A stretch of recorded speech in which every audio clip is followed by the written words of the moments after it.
Before we dive in, let us know in the comments where you are watching from and what time it is right now. And make sure you're subscribed because the truth will not wait. Now let's dive into part 2, the Street of Silent Witness. The final showdown at Hollow Brook Clinic. For the town had learned to sleep with one eye open. Porch lights burned like sentries, wind chimes came down and went into drawers. Fairmont was done starring in a true crime headline, but the crime scene kept breathing, quiet, methodical, patient. Everyone said the serial killer conspiracy had been exposed. Laura knew better. The center hadn't cracked. Not yet. The center was Hollow Brook Clinic. They rolled before midnight. No sirens, no parade. A small, clean team. 2 federal agents Laura trusted. Monroe at her shoulder. A tech with hands built for dismantling lies.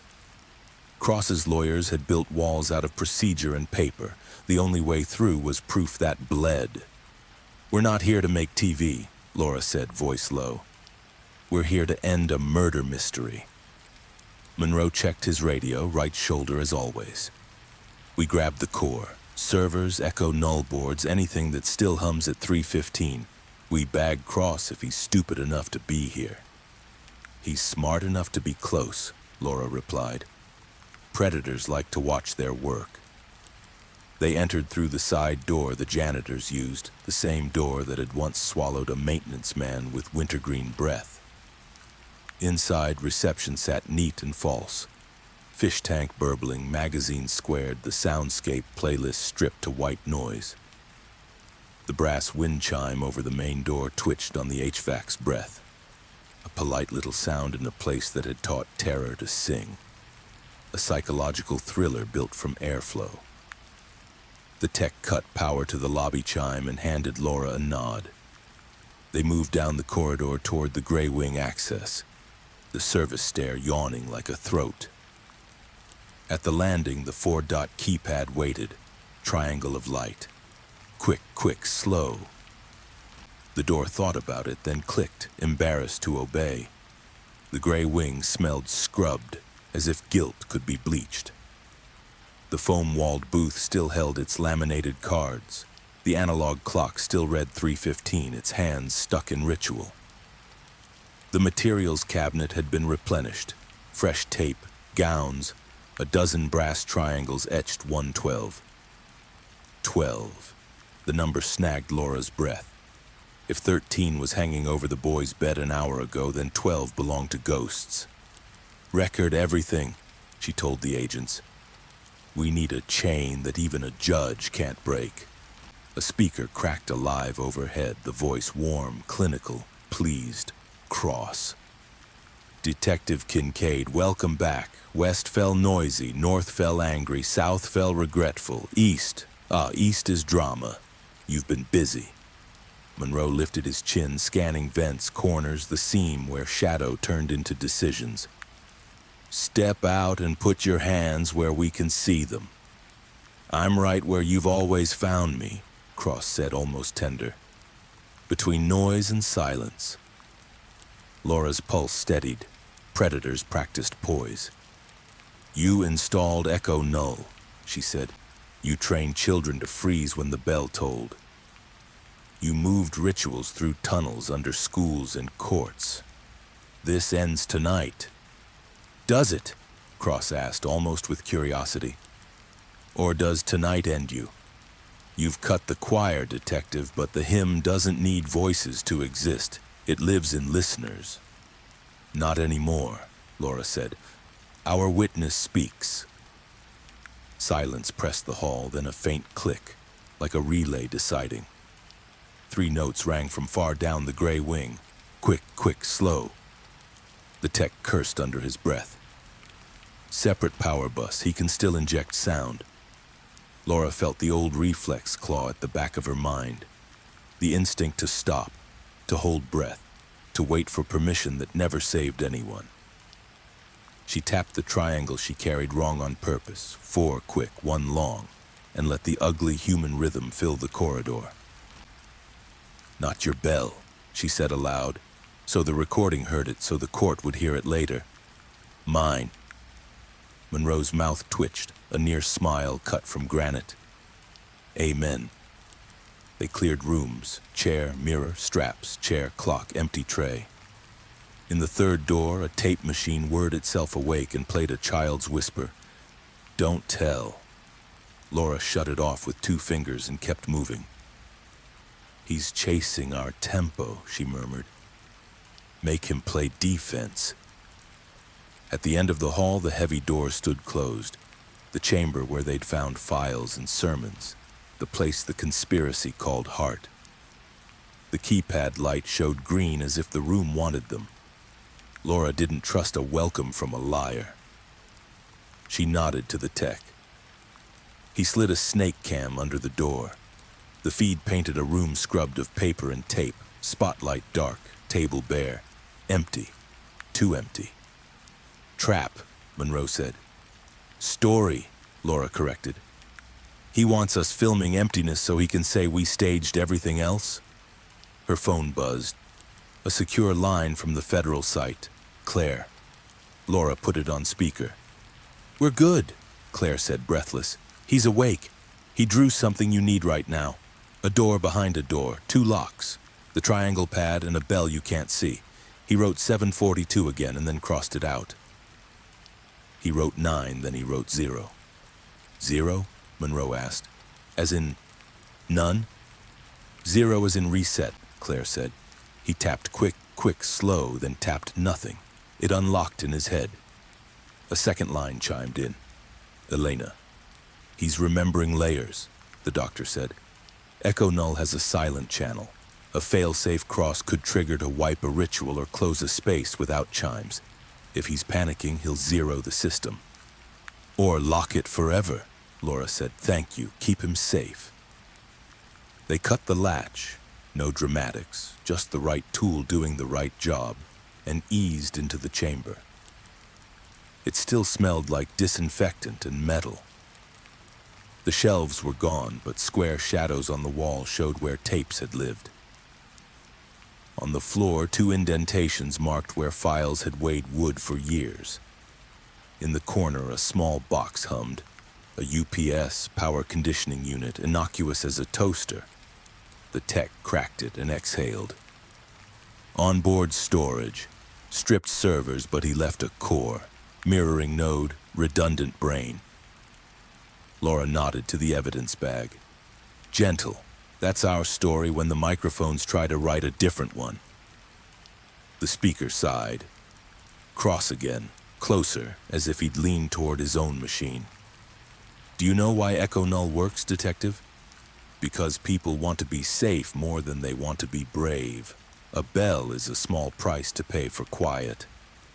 A bell is a leash, she said. You sold leashes as therapy. It saved lives, he murmured. Ask the parents who begged me to still their child's panic. Panic you piped into vents, Monroe snapped. At 3:15, under kids' lockers, in victims' bedrooms. Cross ignored him. The boy draws well. He always did. Tell him I'm proud he learned the map. Tell him yourself in court, Laura said. Something shifted overhead, an HVAC throat clearing. The tech stiffened. Pressure change. He's moving air. A high tone bled into the duct. Not the chime, not the ugly note Laura had learned to love, but a thread of sound thin as a hair, meant for the nerves behind the ear. Elena's voice flashed through Laura's memory. Scaffolding. You pull it, the building moves. Cross was trying to make the building sway. Masks, Laura ordered. The team sealed respirators not because they smelled gas, but because Cross liked his instruments clean. The tone rose a fraction, then leveled. The tech traced it on a handheld. Source is not this floor. It's the old OR upstairs. Then we go up, Laura said. They climbed to the surgical suite, retired according to the clinic's website, but shiny enough to fake humility. The lights were low. The glass gleamed. A monitor displayed a screensaver of drifting leaves. In the center, a table waited, straps coiled like sleeping snakes. Beside it, a trolley with a mixing board labeled Echo-Null and a small brass triangle etched 0. Cross stood behind the board in a lab coat that made him look like a friendly pamphlet. He didn't reach for a weapon. He reached for the volume. "Detective," he said as if greeting a patient. "You've harmed more people this week than I've heard in a lifetime. Noise traumatizes. I've offered quiet." Laura kept her weapon at ready, muzzle down. "You've offered obedience." He smiled, gentle. "Do you know what chaos does to a brain? Chimes are order. Silence is sanctuary. Silence is how you killed," she said. He tilted his head as if weighing whether to be offended. Judge Dunn was sloppy. He believed in pageantry, choirs, ceremonies. I believe in outcomes. Monroe stepped a pace left, flanking. Outcome 12 dead, attempted 13. A town wired to a metronome they didn't consent to. Cross's fingers hovered over a slider. Outcome, panic stilled, witnesses calmed, lives navigable. Laura drew breath, let it out slow. This was the final showdown the headlines would want. It could not look like anger. It had to sound like proof. "Dr. Cross, step away from the console." "Or?" he asked mildly. "Or we document you attempting to trigger Echo-Null while under warrant," she said. "And the story writes itself." He chuckled. "You finally learned to love narrative." She nodded to the triangle etched 0. "What's the 0? Reset," he said, "or silence at its purest. And 13? His smile thinned. "Closure." "Not anymore," she said. The witness spoke. Cross's eyes warmed like a teacher speaking to a child who'd traced outside the line. "He will learn new lines. Humans seek patterns. It's how you found me." "We found you because you left receipts," Monroe said. "Receipts," Cross repeated, faintly amused, fingers lowering to the board. "Let me show you something money can't buy." He pushed the slider a notch. The high tone powdered the air, barely sound at all. More sensation, like a cold finger along the mastoid. Laura felt the itch to clench, to wait, to listen for permission. She tapped the triangle wrong on purpose. 4 quick, 1 long. "Not your bell," she said again. Teeth together, breath steady. "Mine," Monroe echoed, knuckles knocking the console in the same ugly rhythm. The agents thumped the doorframe, a beat not pretty but human. The tone wavered like an algorithm hearing jazz. "Stop," Laura said. "Hands up." Cross lifted his palms slowly, smile back in place. "You can cuff me. You can bag the box, but I am not the circle." "No," Laura said. "No, you're the root that thought it was a flower." Outside, a phone buzzed in Laura's pocket, a vibration like a new instrument coming in on the downbeat. She didn't look. She held Cross's gaze and saw it. The small calculation he couldn't hide. Not fear of prison, but faith in something behind her, above them, beside them. A liaison, a left shoulder radio with a chipped housing, a seed. "Monroe," she said quietly. "Call it in. Clean units. East node seized, south cleared, west and north bagged, Hollow Brook secured." Monroe keyed his mic. The reply came fast, too fast. A friendly voice from dispatch cut the air, warm as a Sunday greeting. "Copy, Detective. Units en route. You're in good hands." Laura didn't smile. The high tone in the duct fell silent like a held breath that hadn't learned how to end. Cross blinked and waited. The clinic listened. "Good hands," she said softly. Not to Cross, not to Monroe, but to the story that still thought it could write itself without her. "We'll see." Cross stood cuffed, calm as if the bracelets were jewelry he'd chosen. The federal agents flanked him, but Laura kept her eyes on Monroe, on the chipped corner of his radio housing glinting in the surgical lights. Claire's words rang again in her head. He keeps drawing a badge, a chipped radio. The dispatch voice repeated in her ear. Units en route. You're in good hands. Too smooth, too quick, and too certain. Laura touched her mic. Dispatch, confirm call sign. Silence. Monroe shifted. You think they've got our channel? I think they are our channel, Laura muttered. Cross smiled faintly. You hear the noise now, don't you? So many voices, none of them yours. Shut up, Monroe snapped. Laura steadied. He wants us doubting each other. That's how the circle works. Echo-Null isn't just bells, it's mistrust. The tech bagged the Echo node console. We've got the servers, the UPS brain, the zero triangle. This is enough to bury him in court. Cross chuckled. Court is still ours. Not anymore, Laura shot back. But her phone buzzed again. Another video. She opened it with dread. The silent witness in his safe room, Claire sitting beside him. He was drawing a triangle, but upside down, jagged, broken. He tapped 3 times. Quick, quick, slow. Then looked up at Claire and whispered, not him. The feed ended. Laura froze. The boy had never lied. Her eyes darted to Monroe, his radio, his limp-free stride, his years beside her. He frowned at her stare. What? The room felt smaller. The straps on the surgical table seemed to wait. Cross leaned toward the mic, clipped to his collar, smiling like a priest. And here it is, the conductor's favorite part, when the orchestra starts to doubt its own players. Laura, Monroe said, voice taut. Don't you dare. Her gun never wavered.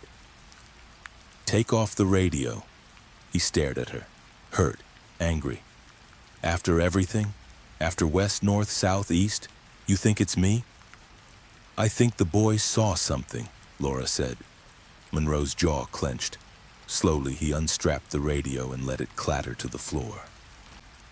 The housing showed its chip, but the texture was fresh, sharp, too clean. Not old wear, a deliberate cut. The tech bent, examined it. This casing's been tampered with. Signal booster piggybacked. Laura's stomach sank. Monroe wasn't the mole. His radio had been compromised. The circle had been listening through him the whole time. Cross's chuckle filled the surgical suite. You see? Echo-Null doesn't need loyalty. It needs access. And you gave me that. Monroe cursed under his breath. Bastard! Laura steadied her breathing. They had Cross in cuffs. They had the servers. But the circle wasn't gone. It had spread like fungus, feeding on cracks in trust. The intercom hissed. A new voice slid through, colder, higher, not Cross, not done. Seed planted, choir remains. The agents froze. Laura looked at Cross. He wasn't speaking. He was listening too and smiling. The circle wasn't one man. It never had been.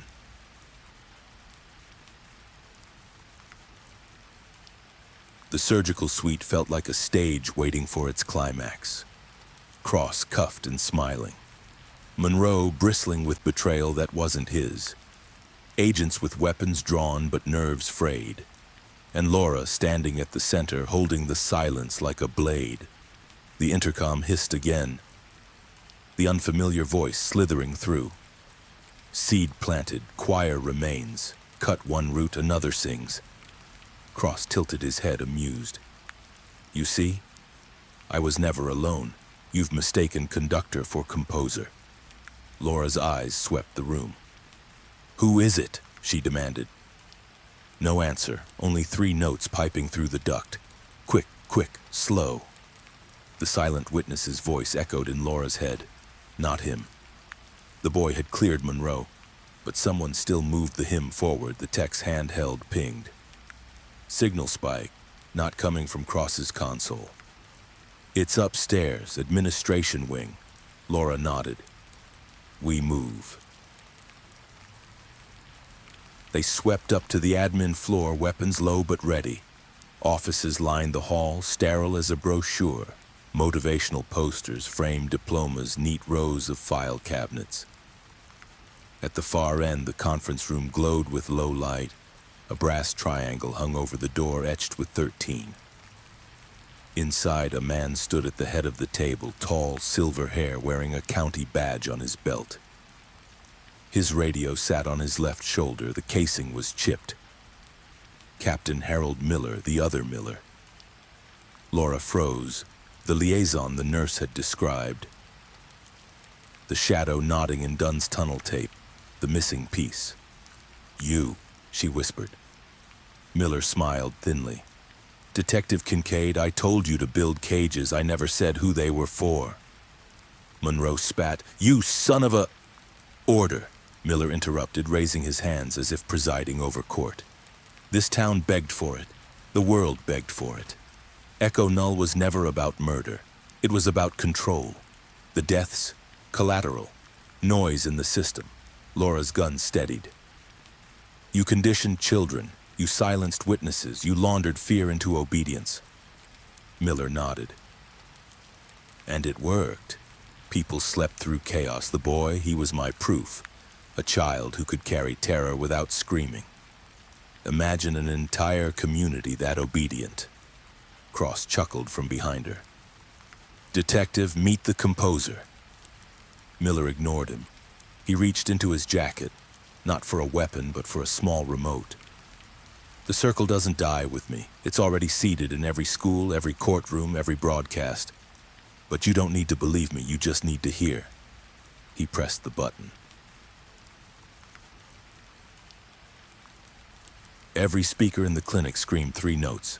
Quick, quick, slow. The walls seemed to vibrate with it. Agents stiffened, hands twitching. Monroe clenched his fists, fighting the reflex. Laura gritted her teeth. "Not your bell. Mine." She slammed her palm against the table. 4 quick, 1 long, ugly, human, loud. The tech followed, banging his flashlight. Monroe kicked a chair leg in rhythm. The agents joined in, a cacophony drowning ritual. Over the noise, Laura shouted, "You don't own silence anymore." From her earpiece, Claire's voice cut in, trembling but strong. "Laura, the boy's shouting it too. He's saying mine over and over. It's breaking the feed." Miller's eyes widened. For the first time, fear cracked his composure. Laura stepped forward. "Game's over, you lost your witness. And without him, your circle collapses." Miller lunged for the door. Monroe tackled him hard, wrenching the remote free. The triangle over the doorway clattered to the floor. Its note never finished. With Miller cuffed beside Cross, the illusion of control shattered. The clinic's servers were bagged, the consoles dismantled. Evidence filled crates, ledgers, tapes, equipment, triangles etched with numbers. Enough to bury the circle in court, and enough to terrify the public into demanding justice. Cross sat slumped. His smile faded. Miller scowled, muttering about seeds. But Laura didn't care. She had the root. Back at the federal site, the silent witness slept soundly. No chimes to wake him, no silence forced into his lungs. Claire whispered, "He's free now." Laura stood at the window, staring out at Fairmont streets. Porch lights still glowed. Fear still lingered. But something new had entered the air. Noise, questions, voices. Monroe joined her. "We really end it tonight?" Laura shook her head. "We ended their hymn. But the seeds?" She glanced at her phone. The last text still glowed. "Seeds remain." She pocketed it. "Seeds don't scare me. We've got voices now. And voices are louder than bells." The boy stirred in his sleep, murmured one word, steady, certain. "Mine." By morning, Fairmont wasn't just a small town with a crime scene. It was the epicenter of a national true crime conspiracy. Helicopters thumped overhead. Satellite trucks elbowed each other for curb space. Headlines stacked like sirens. Secret Echo-Null program exposed. Judge and clinic director arrested in shocking murder mystery. Silent witness breaks conditioning in viral psychological thriller. The town's church bells didn't ring anymore. No one trusted bells. Inside a windowless briefing room, Laura watched 3 screens at once: network news, a local stream, and a high CTR crime podcast doing a live special report. Faces she'd never met told her story like they owned it. Some got it right, some didn't. That was East Node's last gift, noise. She could feel it in the way a rumor gathered followers faster than a fact. Captain Miller, her Miller, the good one, dropped a stack of subpoenas on the table. We've got a grand jury paneling by Friday, a bail hearing today, and a dozen civil attorneys sniffing blood. The state AG is on line 2. The feds are on line 1. And the governor's office wants talking points that won't blow up on social. He rubbed his eyes. Also, 3 FOIA requests asking if we taught children to be quiet.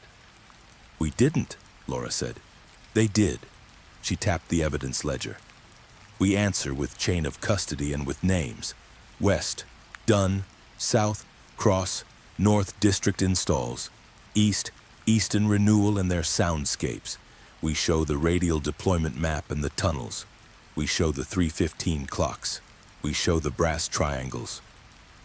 Monroe leaned against the door, headphones around his neck, scanning a transcript.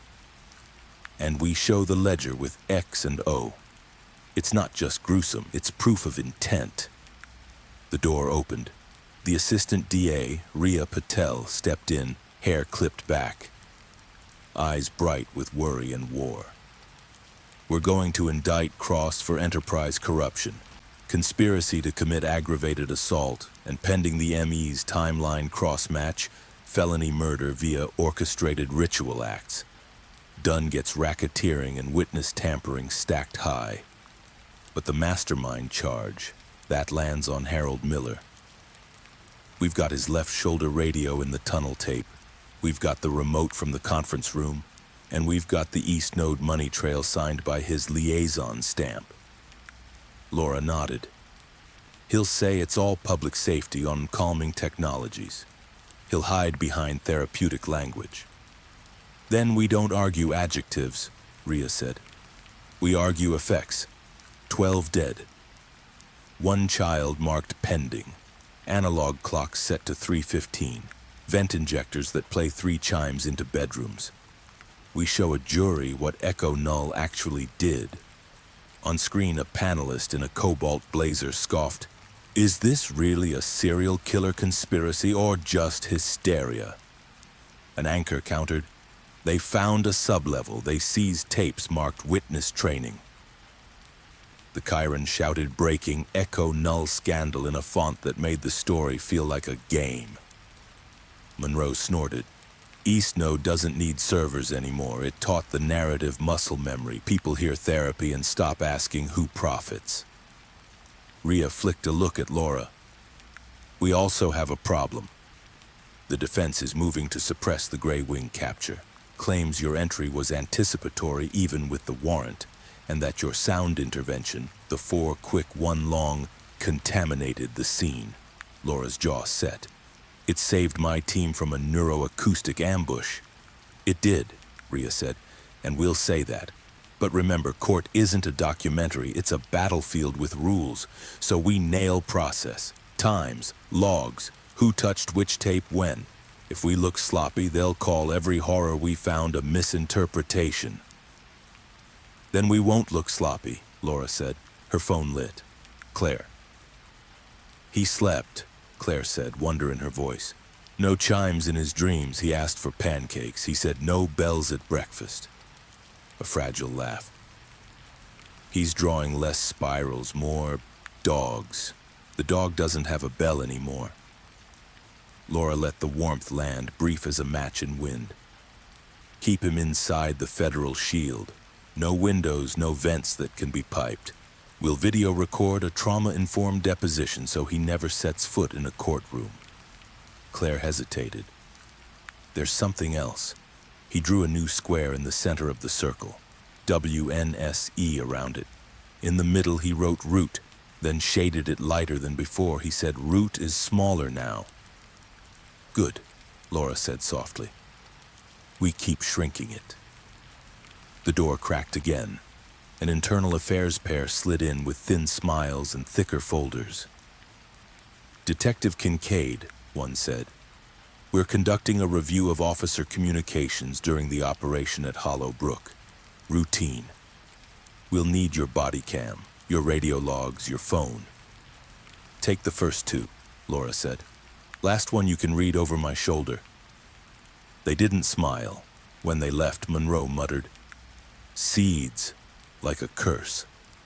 "Let them check," Laura said. "We did it by the book, even when the book was written by people we arrested." Across town, the media center that East Node used looked like a hive kicked open. Agents hauled out servers, producers clutched contracts. A local anchor stood on the sidewalk, mascara steady, voice shaking. "Our community calming initiative was part of a propaganda arm," she told her viewers, eyes going bright. "We were used." She pulled her earpiece out on air and turned to the agent.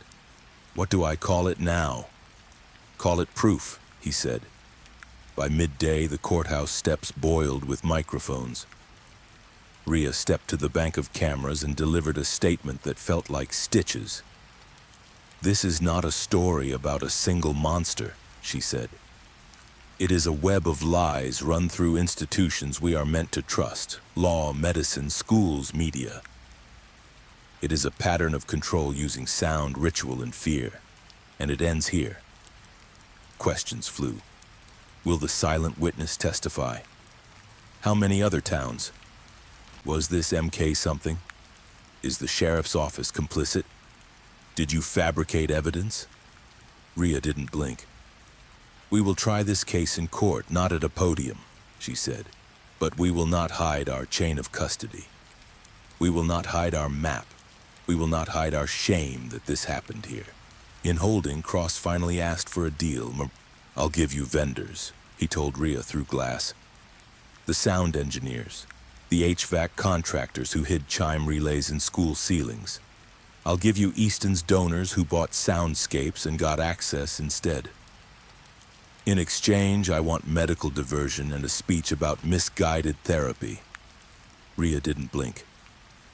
"I want names, wiring diagrams, receipts, and an admission on video that you knew Echo-Null's 3-tone chime was being used to prepare victims. And you tell the camera what 315 meant." Cross watched his reflection in the glass. 315 was the window when cortisol and REM intersect. Suggestibility peaks. That's your headline, isn't it? He smiled at himself. "Fine, I'll say it." "Say it in a plea," Rhea said. "Or say it to a jury who will wonder why you owned so many brass triangles." Down the hall, Harold Miller said nothing. He stared at the table like it was a puzzle with one piece left. When Laura entered, he lifted his eyes.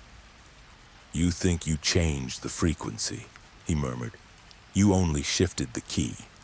In time, people beg for quiet again. They always do." Laura sat. "Maybe. But now they know who sells quiet as a cage." He tilted his head. "You've made yourself a villain in half the feeds." He nodded at the TV mounted in the corner. Someone's outrage monologue scrolled beneath a loop of Laura smashing the clinic bell with the butt of her hand. "Detective goes rogue in hospital, overreach or hero." The algorithm wanted clicks more than truth. East Node would have loved it. "I'm fine being the villain," Laura said. "Villains get airtime. Evidence gets heard." He smiled like a man watching a sandcastle he didn't build wash down. "You think you found the root?" "I did," she said. "You." "Roots spread underground," he said. "You cut one. Another feeds the tree." "Then we uproot," she said. Late afternoon, Claire sent a photo. The boy at a table with pancakes, a crayon tucked behind one ear. He'd drawn a tiny triangle and put an X through it, then wrote mine under the plate. Laura saved it to a folder she didn't label. a place in her phone where evidence and hope could sit without arguing. The town began to speak, teachers confessing they'd heard a midnight chime through vents and told themselves it was nothing. A janitor explaining he found a 3:15 clock in a locker and put it in lost and found because he didn't want to be involved. A landlord texting an apology to a number that didn't reply. Reporters knocked, then listened. A podcaster whose channel used to be all viral murder mystery tropes walked to the clinic and spoke, voice shaking, about coercive control instead of monsters. For once, the algorithm nudged truth upward. Just before dusk, Laura's phone vibrated with a message from an unknown contact. No dead-end spoof this time, but a standard number, local, like the ordinary world clearing its throat. A single line, "We wrote the hymns." Others sing them, attached, a spreadsheet of grants to 3 neighboring counties for acoustic wellness pilots. The payees, a different clinic here, a community center there, an innovation charter somewhere else. Monroe read over her shoulder. "Seeds," he said again. No curse this time, just the plain word for what the ground hides. Laura forwarded the data to Rhea and the feds, then pocketed the phone and stepped outside. The sky over Fairmont wore the last light like a bruise fading. Porches glowed. Wind chimes were gone. In their place, she heard something else. Dishwashers, a radio playing a sports broadcast without secret notes, a dog barking, a kid laughing too loudly on purpose. Human noise. Monroe joined her on the steps. "Think we can keep it loud?" "We can keep it theirs," Laura said. "That's enough." A reporter called out, "Detective, one question. Does the silent witness have a name?" Laura thought of the boy's whisper turned shout and the way he'd broken the triangle like a spell. "He does," she said gently. "And he'll say it when he's ready." "Is the case solved?" another shouted. She considered the web of lies, the deadly secrets laid out on evidence tables, the final showdown that ended with cuffs, and the spreadsheet of new nodes humming beyond the county line. "It's exposed," she said. "Solving takes longer." The cameras blinked. The town breathed. And somewhere in a safe room far from vents, a child fell asleep without counting chimes. His last word not a rule, not a command, but a choice. Mine. The courtroom smelled of varnish and old microphones. For the first time, the silent witness wasn't there. His deposition had been recorded under the shield of federal protection. Gentle, trauma-informed, no gavel or robes to send him back into silence. But his absence left a ghost in every corner of the room. The jury felt it, the press felt it, and Dunn, Cross, and Harold Miller felt it most. Judge Dunn wore the same thin smile he'd used to bless town parades.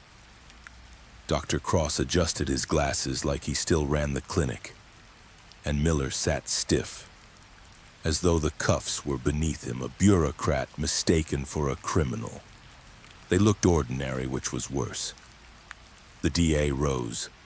"Ladies and gentlemen of the jury, you will hear evidence that these men orchestrated a system of control unlike anything we've ever seen. A radial conspiracy using sound, ritual, and fear. Not superstition, not hysteria, receipts, recordings, and remains." She laid out the brass triangles, each etched number glinting under the fluorescent lights. "These are not trinkets. These are instruments of psychological torture." She played a tape. Quick, quick, slow. Jurors flinched. "This is not therapy. This is Echo-Null." The defense scoffed. Dunn's lawyer leaned on patriotism. "This is a witch hunt. My client led civic ceremonies when not cults." Cross's counsel leaned on medicine.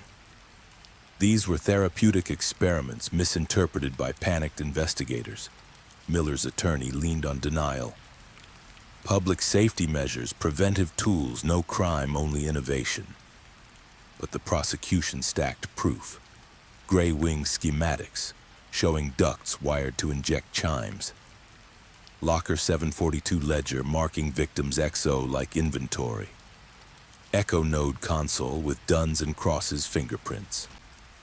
Survivor statements, parents admitting their children whispered rules at 3:15. And the boy's drawing entered as Exhibit 47, spiral and badge and chipped radio shaded by a small, unshaken hand. Laura testified. She spoke not as a detective in a badge, but as the woman who had banged her palm 4 quick, 1 long in the gray wing while the chime tried to eat her nerves. Echo-Null wasn't about therapy, she said. It was about obedience. It taught silence where voices should rise. It turned children into statues.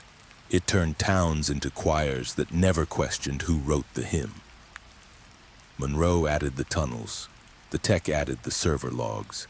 Rhea Patel threaded it all together until even the defense looked smaller than their suits. Outside, the story fed itself. Every media outlet ran the same headline in some shape. The dark truth unveiled. Hashtags trended. Charma Echo-Null. Silent witness break the bell. Podcasts recited the 3 chimes like campfire tales. Documentarians sniffed at the courthouse steps. A streaming giant announced a limited series dramatization. But not all the noise helped. Conspiracy channels spun it as government psyops. Some swore the silent witness didn't exist at all, that he was an AI fabrication, a prop for the narrative. Others claimed Dunn was framed to distract from bigger crimes. East-Node's ghost still manipulated the signal. Laura saw it in faces around town, half believing, half doubting. Seeds, she muttered again, hearing Harold Miller's smug warning in her head. That night, she visited the safe site. The boy sat at a table with crayons, pancakes long eaten, his drawings shifting from spirals to houses, trees, dogs. He glanced up when she entered, eyes clear. He whispered, "Loud now?" She smiled. "Yes, loud now, and it stays loud." He tapped the crayon, 4 quick, 1 long, then set it down. His rhythm, his choice. Laura knew the trial might drag for months, that defense teams would twist and gnash, that noise would try to bury proof. But the world had heard the hymn, and more importantly, they had heard it break. And in a town that once froze at 3:15, laughter began to return at any hour it wanted. The jury filed in like shadows carrying weight, faces drawn, eyes heavy, each of them marked by the weeks of testimony, gray wing tapes, tunnel blueprints, school vents with hidden chime relays. The courtroom buzzed with whispers until the bailiff barked for silence. The 4 persons stood. On the charge of enterprise corruption, guilty. On the charge of conspiracy to commit aggravated assault, guilty. On the charge of racketeering, guilty. On the charge of felony murder, guilty. One by one, the words landed like stones. Dunn's face collapsed inward, his courtroom charm stripped to raw bone.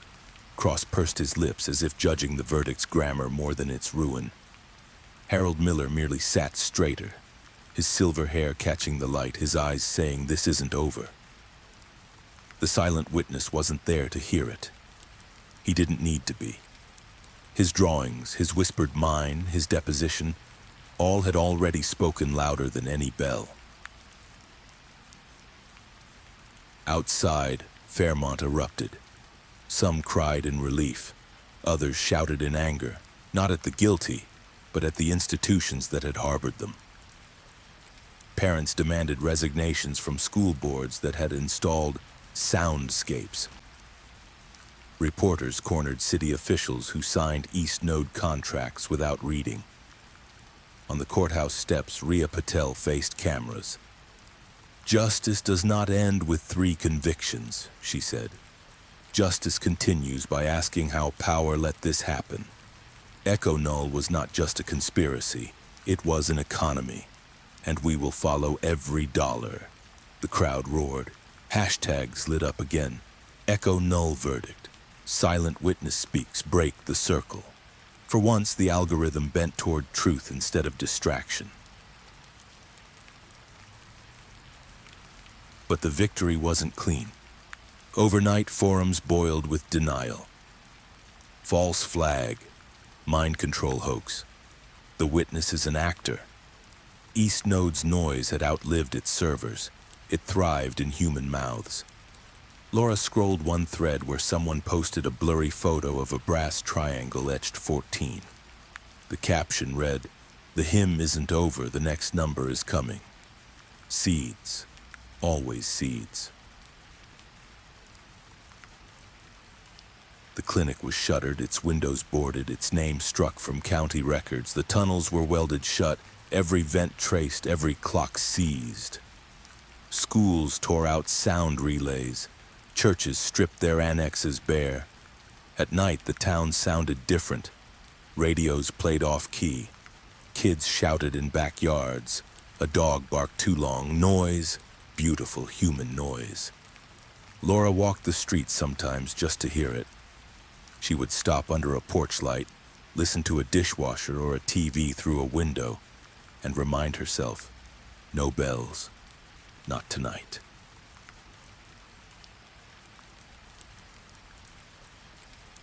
At the safe site, the boy grew steadier. He laughed more, whispered less. He drew spirals sometimes still, but now he slashed an X through them and wrote mine. He played with the dog he'd drawn weeks earlier.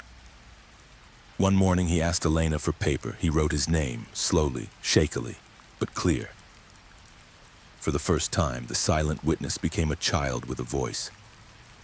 Claire sent a photo to Laura, the boy holding his name, smiling small but real. The caption read, "Loud now." The trials would stretch for months. Appeals would clog courts. Defense teams would claw at every chain of custody link. But the verdict stood. Fairmont had broken its hymn.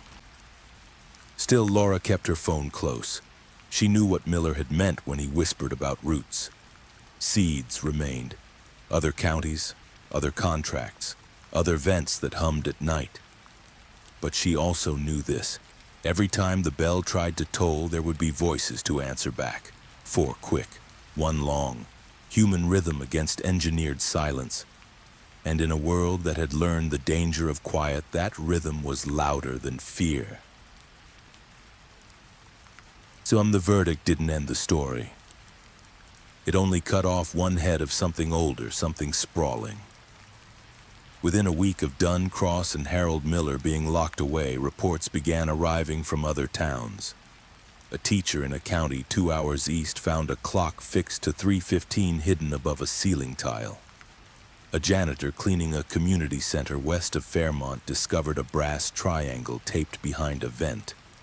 A parent in a neighboring district swore their child whispered a phrase before bed, "If the bell tolls, do not speak." Words no one had ever taught them. Laura sat in the precinct staring at maps. Red pins for confirmed fines, blue pins for suspected nodes. The pattern wasn't neat anymore. It was scattered, messy, harder to track.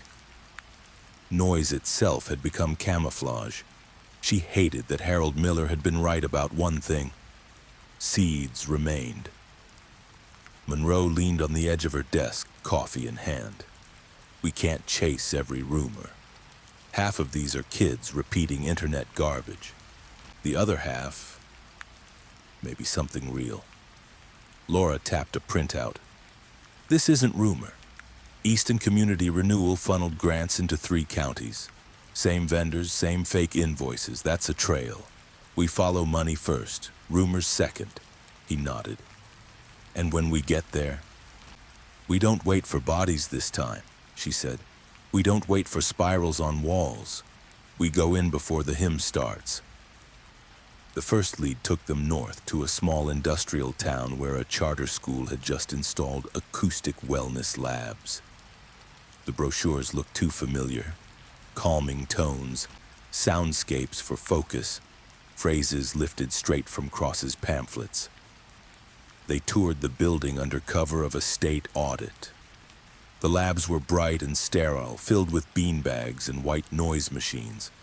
But in the ducts, Monroe found a thin wire stretched across a vent connected to a relay hidden behind insulation. It wasn't operational yet, but the schematics were unmistakable. 3 notes: quick, quick, slow.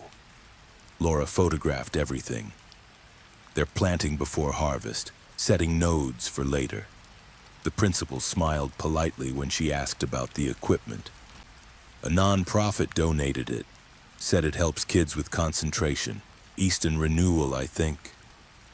Back outside, Monroe muttered, "Same brand, new county. They never stopped. They just spread." That night, Laura met Claire and Elena at the safe site. The boy sat at the table, crayons scattered, a plate of half-eaten toast in front of him. He wasn't drawing spirals anymore.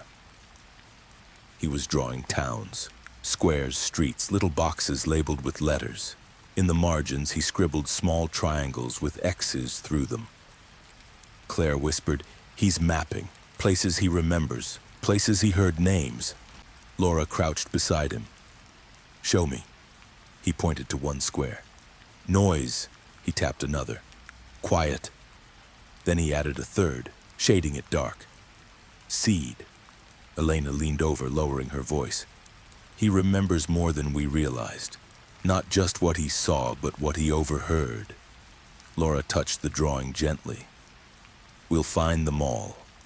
And when we do, you won't have to draw them anymore." The boy didn't answer, but he picked up the crayon and tapped it 4 quick, 1 long, the ugly rhythm that had become theirs. Then he smiled, small and certain. Later, back in her car, Laura sat with the map glowing on her laptop. Pins were spreading beyond Fairmont like veins. But she wasn't afraid of the silence anymore. Not when the witness was loud. Not when towns were beginning to listen. Still, she knew this wasn't just cleanup. The Circle had written hymns for years. And somewhere others were already humming them, waiting for their moment. Her phone buzzed with a new message from an untraceable number. No threats this time, just 4 words. "The choir still waits." Laura closed her eyes. The fight wasn't over. It was only widening. The next county over smelled like rust and paper mills, a town that never quite left the 1970s. Laura and Monroe drove in under cover of a state facilities review, a stack of forged inspection badges in the glove compartment. Their target was a community center built with Easton funds, a bland rectangle of cinder block and glass banners promising wellness for all. Inside, the rooms were filled with donated furniture, art posters curling at the corners, and a meditation lab with egg-shaped chairs arranged in neat rows. It looked harmless, even hopeful. But when Monroe slid a panel off one of the vents, a relay blinked back at him. Not just wires, an entire circuit board sealed in plastic, one stamped with a triangle symbol etched 14. Laura's throat tightened. "They're escalating." They boxed the relay and photographed everything. On the wall, she noticed a motivational poster. "Silence is strength." At the bottom in fine print, donated by Easton Renewal. The director of the center, a nervous man in a blazer 1 size too big, smiled when they asked. "Oh, those? Just sound regulators. Keeps the kids calm during after-school programs. It's part of our new grant." He said it with pride, like he'd been handed gold. Laura kept her tone neutral. "And who signed the grant?" "County liaison," he said. "I think his name was Miller." Her pulse thumped hard. Harold Miller was locked up, but his name still traveled. Seeds weren't just hardware, they were paperwork, trust, a ghost of authority that towns would keep believing in. Back outside, Monroe muttered, "He's in a cell, but his ghost is signing checks." Laura thought of the boy's drawing, root shaded lighter but not gone. That night, the safe site buzzed with tension. Claire had been watching the boy trace letters. He'd written a new one, big and crooked, E. Then he tapped the page twice, slow, deliberate. "He means east," Elena said quietly. "But not the east node we already cut. Something else." Laura sat beside him. "What's east?" she asked gently. The boy whispered, "Louder." The word chilled her.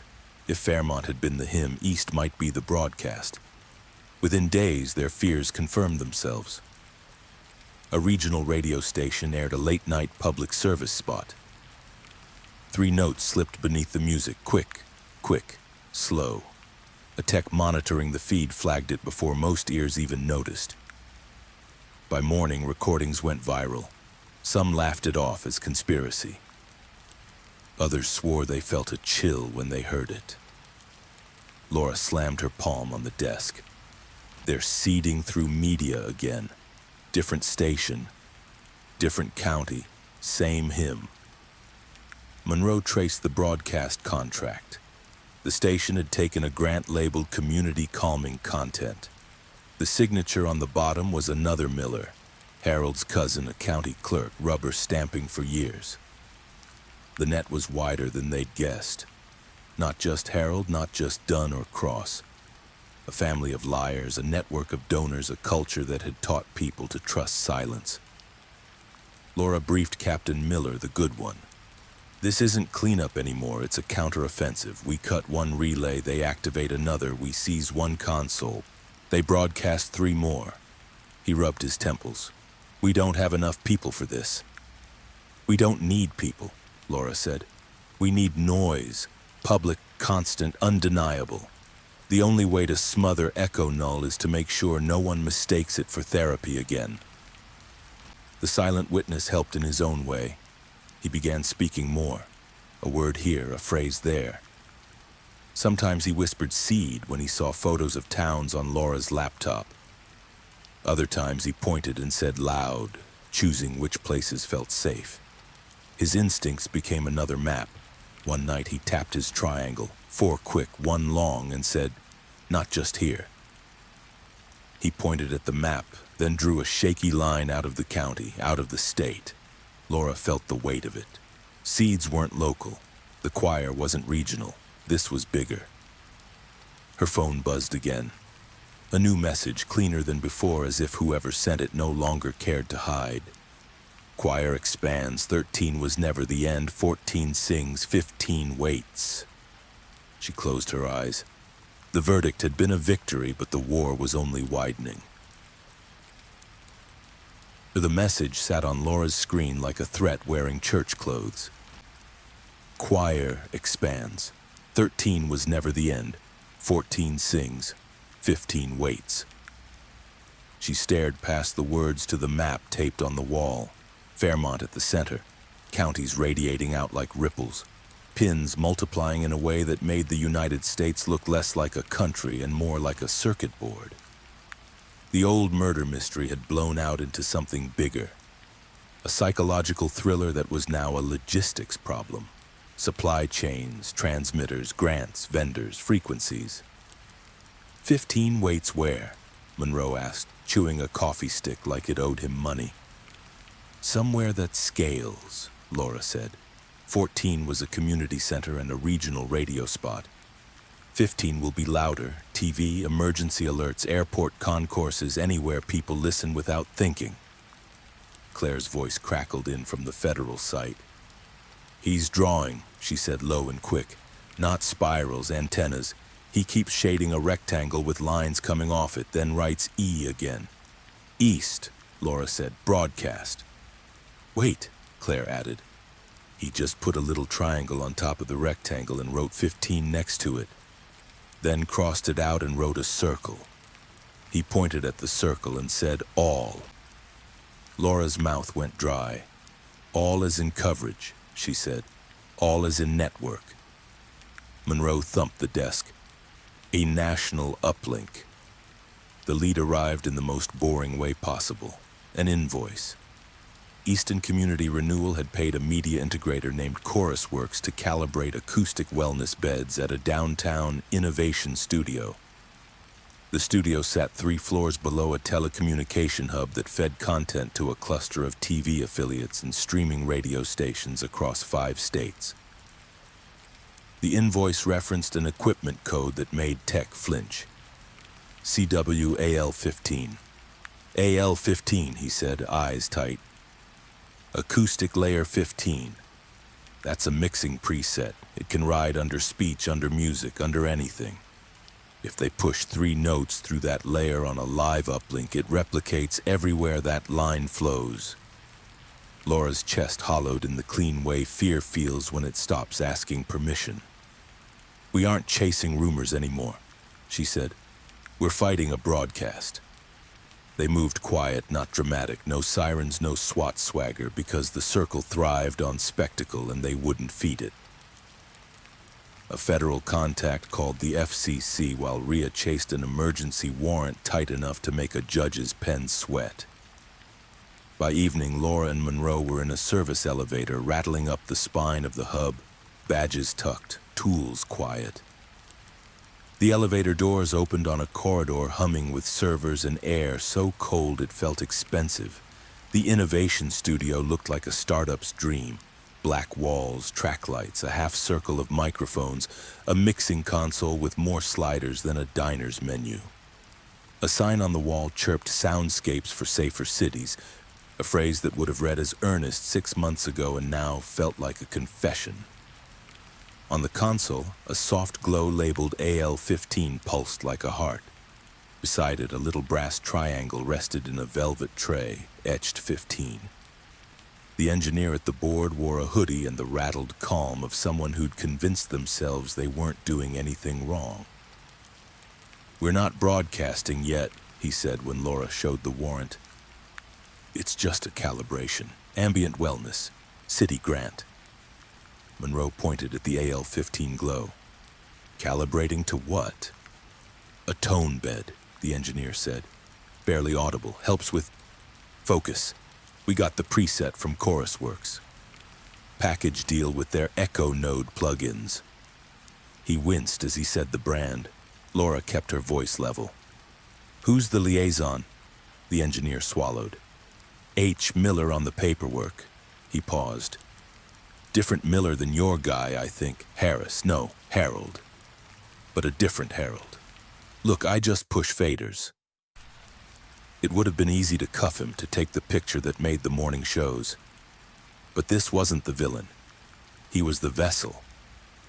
Laura leaned over the console and read the routing. Studio A, Uplink 2, Affiliate Cloud. A single fader labeled City PSA sat armed for record. A countdown ticked in tiny numbers at the corner of the monitor. 0315 Suutuum.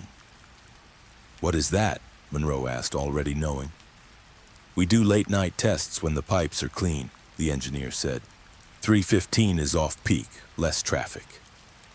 Laura looked at Monroe and they both smiled, a humorless, tired smile that didn't need words. Of course. The tech team cut the AL-15 insert and cloned the preset to a sandbox so the chain would see it alive while it died in place. FCC confirmed they'd throw a hold on the uplink if anything odd hit the waveform. It should have felt like control. It felt like a countdown still because the circle loved redundancies. Her phone buzzed. Claire. He's listening, she said, breath a little quick. We didn't play anything, but he looked at the window and said, they'll try another door. Another door. Redundancy. Laura turned to the room's second rack, less pretty, more industrial. An encoder box with an LTE modem wired as a failover. If the uplink choked, the box would fall back to cellular and stream to a CDN that fed smart TVs, streaming radios, mall sound systems. A whole second river under the river. She yanked the LTE lead and bagged the encoder. Door closed, she said. At 3:14, a script ran on the studio computer. An invisible hand, ChorusWorks Easton, the ghost of someone named Miller, pushed a routine. Mute LVLS, arm AL-15, load PSA. The PSA stub read, Community Calming Initiative, Pilot. The fader twitched as if a ghost had brushed it.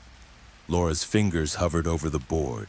If they killed the feed entirely, East Node's cousins would scream censorship and pivot to a backup studio before the hour was out. If they let it roll, even stripped of AL-15, the narrative would spread like a stain, calming sound therapy tested by brave city innovators. She needed to turn the circle on itself. "Run the PSA," she said. The engineer, sweating now, looked like he'd been handed a detonator. "Without the tone bed?" "With a different bed," she said. "Put this under it." She slid him a USB the tech had cut fast. 4 quick, 1 long. Not as a click track, but as a buried rhythm just loud enough to train ears to hear the wrongness. A human stumble stitched under a professional script. "What's the script?" Monroe asked. Laura stared at the teleprompter, at the bland text that called chimes soothing and proven. She deleted it and typed in something simple, something true. The engineer read it aloud once, voice shaking. "If you hear 3 notes, quick, quick, slow, know this. Your voice belongs to you. Say anything you want. Say mine. Say it out loud. No one can take that from you." "It's not catchy," he said. "It's not a hymn," she said. "It doesn't need to be catchy. It needs to be honest." At 3:15, the light turned red. The engineer's voice went out over wires and glass and air, over late-night TVs and diners, over radios and cabs, over streaming speakers in rooms where teenagers fell asleep, and old men paced their kitchens because the world had sounded wrong for a long time. The PSA lasted 12 seconds. The human rhythm rode under it, ugly and stubborn, a serial killer conspiracy turned inside out by an anti-hook. The AL-15 bed didn't fire. The encoder had no cellular backup anymore. The FCC watched the spectrum and didn't flinch. Laura's phone lit with texts like hail. A cop in a county west of Fairmont. Heard it. Said mine in my cruiser like an idiot. Felt better anyway. A nurse from a school north. Kids started laughing and clapping at nothing. It's good noise. A dad in a town she'd never visit. My son whispered, "Don't talk every night for months." He just shouted mine and woke the dog. "Thank you." Monroe rubbed his jaw. "You just told the country to make noise." "About time," she said. The studio door banged open. A man in a suit, hair perfect, smile wrong, strode in, ID lanyard flipping as he moved. "Who authorized the PSA edit?" he asked, checking names that weren't in the room. "We did," Laura said, showing the warrant again. "And this console is evidence now." He flicked a glance at the velvet tray. "Where's the triangle?" Monroe lifted the bag with the etched 15. The man's smile cracked just enough to show the teeth underneath. "You can't stop a preset," he said. "It lives in the cloud." "Then we'll make the cloud noisy," Laura said. They walked their boxes down the humming corridor past server lights that pulsed like cities at night. In the elevator, Laura looked at the triangle through plastic and thought of the boy crossing out numbers and drawing circles. She typed a text to Claire and didn't send it because she knew the answer already. Did he hear it? Her phone buzzed before she slid it away. Claire sent a video. The safe room's TV glow washed soft over the table. The PSA played. The ugly rhythm rode underneath like a heartbeat that didn't apologize. The boy looked at the screen, then at the triangle on the table, the one he'd broken and the one they'd taped back together to show him he could. He stood, small and certain, and said it like an oath. "Mine." He laughed after, the short bark of someone deciding to be alive. Elena clapped once and covered her mouth like joy was a secret you could let out in public now. Claire whispered. He didn't count. He just answered. Back in the car, the city felt different. Not safe. Never that, not yet, but crackling in a way that was the opposite of a chime. A skateboard rattled. A bus hissed.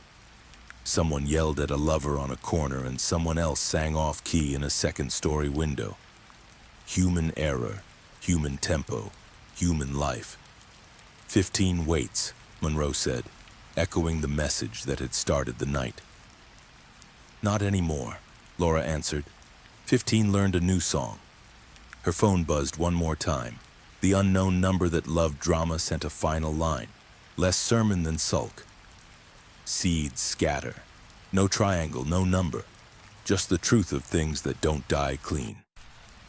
Let them scatter, she said, mostly to herself. Seeds want soil. We'll salt the ground. They drove back to Fairmont while the PSA re-ran on the hour, the ugly rhythm stuttering under it like a challenge. In a dozen towns and then 100, people tapped their counters and their dashboards, cookware and bed frames, 4 quick, 1 long, not because it sounded good, but because it felt right to make noise where someone had told them to be quiet. In living rooms that used to freeze at 3:15, kids started giggling at the stubborn beat. Parents smiled in spite of themselves, and a true crime headline began to turn into something else. A story about a circle that thought it could control silence and learned finally that voices don't die, they multiply. Fairmont never went back to normal. Maybe it never could. But it went loud. Dishes clattered in kitchens, kids stomped in hallways, neighbors turned up radios just to feel music rattle the walls. Silence had become suspicious, like an old scar that everyone checked twice. For Laura, it was harder. The verdicts were behind her, but the case didn't end. Every week, more reports rolled in. A triangle etched with a new number found in an abandoned lot. A school janitor in another state discovering a 3:15 clock tucked behind a boiler. A podcaster swearing she got an anonymous USB filled with calming tones that hid 3 chimes underneath. Seeds scattered just like the last message promised. She didn't sleep much. The boy's voice haunted her. Not the whisper, but the shout. Mine. It was victory, yes, but also responsibility. He had broken Echo-Null in himself. Could everyone else? Monroe kept his humor sharp. We shut down 15. Great. Now we've got a hydra of hobbyists. Everyone with a triangle thinks they're part of the choir. Or the seeds are sprouting, Laura said. Factions. Copycats. Or something worse. Remnants trying to keep the hymn alive. The federal task force called it Operation Rootfall. Their mandate stretched beyond Fairmont now, out to other counties, other states. Laura was pulled into debriefings in cold rooms where analysts circled patterns on screens connecting grants, shell companies, even church choirs that had never meant to be suspicious but suddenly looked like fronts. The silent witness stayed safe under layers of protection. But he wasn't silent anymore. Claire sent Laura updates almost daily. A new word he tried, a laugh caught on tape, a drawing of a dog with a speech bubble that said mine. Once, he whispered into her recorder, "They can't take it." Laura played that back more than she'd admit.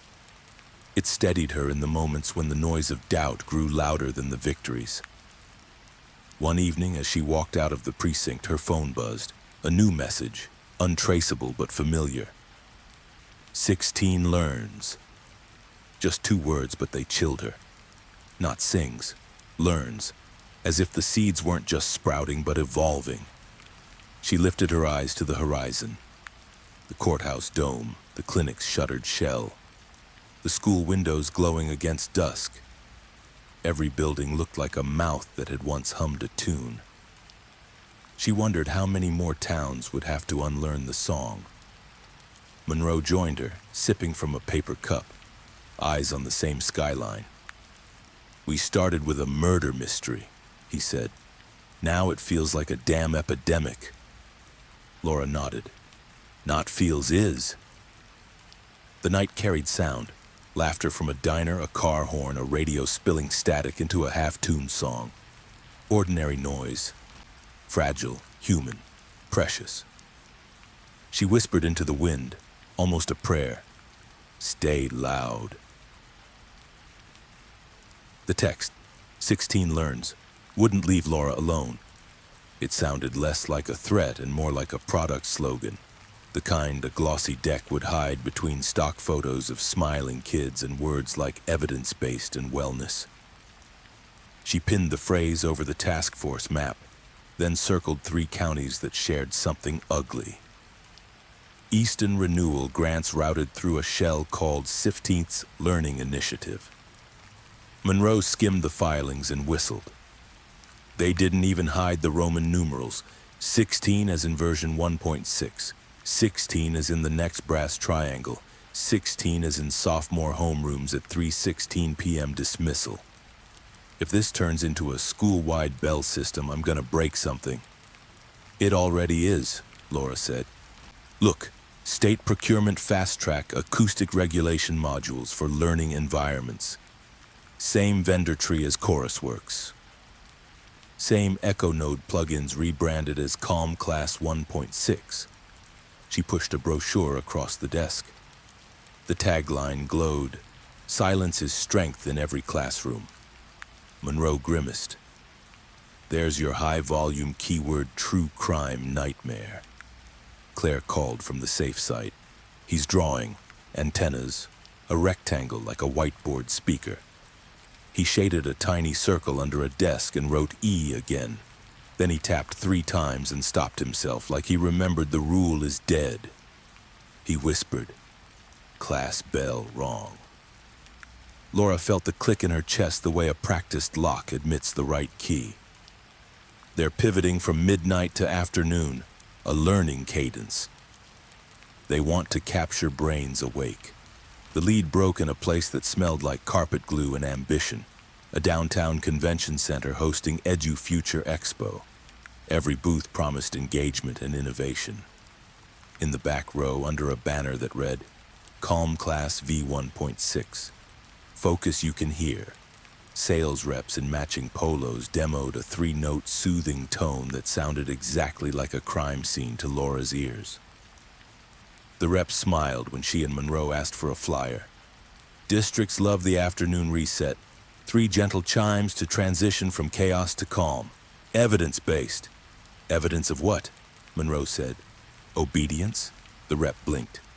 Laura handed over a forged state badge and kept her voice dry. We need a procurement packet, a list of pilot schools, and the name of your liaison. Sure, the rep chirped, flipping a folder with the reflex of someone who had never thought a document could bite. Our county partner is H. Miller. Monroe's jaw flexed. Which H. Miller? The rep's smile wobbled.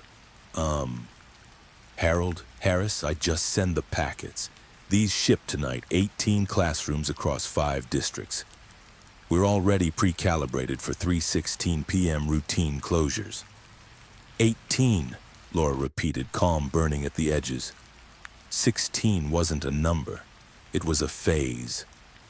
They tailed a pallet from the loading dock to a van branded with Sexate's learning decals. In the back, cartons of acoustic regulation modules and low-profile speaker bars stamped with a triangle etched 16. Every box had a laminated card, the same 3 rules the silent witness had once whispered at midnight, rewritten in classroom tone. When the bell sings, freeze. When the bell stops, breathe. When the door opens, be a statue. Same cult, Monroe said. New uniform. They didn't smash the van. They followed it. The drop was an elementary school with murals of astronauts and handprints along the hallway. A contractor in a safety vest wheeled the boxes past a poster that said, Use your voice. Irony hurt. Laura flashed the emergency warrant at the principal and the union rep and kept her tone measured. You've been sold a calming system that's part of an interstate serial control scheme. If any module is powered at 3:16, every kid here gets trained to freeze. That's not a murder mystery pitch, that's evidence. The principal went gray. The grant said wellness. We're short on counselors. It was cheap. Because someone else already paid, Laura said. East Node money, the propaganda arm. She nodded to the custodian. Kill main to the intercom. If it's got a battery backup, we'll find it. They moved room to room. In each, the new speaker bar waited above the whiteboard, slim enough to pass for decor.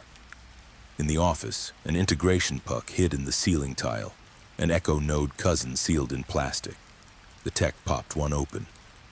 Preset labeled AL16, 3-tone bed rides under announcements, triggers at 3:16 with or without live PA. Cut it all, Laura said. Claire's voice edged through Laura's earpiece. He's watching a clock, not 3:15, 3:16. He just said after school, then shook his head and said no. Before door. He's trying to tell you the timing matters. It triggers right as kids stand up. We've got 28 minutes, Monroe said, reading his watch. We need redundancy dead by then. They chased wires, yanked batteries, bagged pucks. And still Laura felt the phantom of a fallback humming in the bones of the building. Seed logic. If PA dies, fall to classroom bars. If bars die, fall to mobile push. She checked the IT rack. A cell modem blinked, tucked behind the glazing of an equipment closet labeled 16's Learn Link. There's your another door, she said, ripping the SIM and bagging the unit. No cellular, no cascade. The district council arrived sweating, 2 board members in tow, both already rehearsing the optics. Do we make a statement? One asked weakly. We make an announcement, Laura said. Your voice, not theirs. At 3:11, Monroe found the last puck above a 4th grade ceiling. At 3:13, the tech killed the final battery chain. At 3:14, the principal's hand shook on the PA mic. What do I say? She whispered. Tell the truth, Laura said. Then let them answer. The principal pressed the button and spoke into every room, her voice catching, then steadier. Students, you may hear chimes at 3:16. If you do, that sound does not own you. Your voice belongs to you. If you want a word to beat it, say mine. Say anything you like. This school is loud and safe. In classrooms, teachers looked up, confused. Then something like resolve crossed faces that had been told to stay out of it all their careers. A kid in 2B raised a hand and said, Can we say it now? And 20 voices tried it on like a new coat. Mine. A messy, hopeful chorus. At 3:16, a single bar on the library wall chirped. Someone had missed a battery, a module hiding in a shelf end cap. 3 notes, quick, quick, slow, leaked into the stacks. The librarian, a woman who had weathered decades of budget cuts and quiet, lifted her chin and said no. She rapped her knuckles on the desk, 4 quick, 1 long, and 30 children yelled, Mine! So loudly a stack of paperbacks fell. The chime died under human sound. The building lived. Down the hall, a contractor in a vest froze in the doorway like he'd learned to be a statue. Laura recognized that stillness, ritual trained into muscle. She stepped close and kept her voice almost gentle. Who's your liaison? He swallowed. H. Miller, but not the one you arrested, a cousin. He said if anyone asked, it's focus therapy. He said the county wants quiet. What do you want? Laura asked. He looked at the kids chanting mine in the library and the principal crying and laughing at the same time. Not this, he said so softly she almost missed it. Then give me your route, she said. Every school, every puck, every shipment, every name that picked up a pallet. He did. Not brave exactly, but willing. Sometimes that's the wedge the whole door needs. By sunset, 6 districts had been warned. 3 had killed installs, 2 had tried to fight and then called back in tears. The word had spread faster than the hardware. If you hear 3 notes, answer them. The hack they'd used on the uplink, a human rhythm riding under a PSA, started to appear in parent Facebook videos, in teacher TikToks, in a bus driver's Instagram story, where the whole afternoon route pounded seats 4 quick, 1 long like a ridiculous parade. The true crime story had mutated into a crime thriller the public could survive on purpose.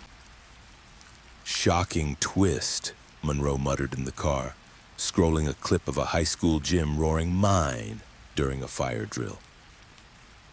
Crowdsource the counterspell. Laura's phone buzzed. A new message, the same number that had promised seeds. 16 learns. You taught them noise. We'll teach them to love quiet again. She typed back for the first time. You lost your conductor. You lost your composer. All you have are sheet songs people can rip up. The reply came in under a second, like a laugh you hear from the dark. Quiet is older than you, Claire called to drown it out. He watched the clock hit 3:16 and didn't flinch, she said, breathless and proud.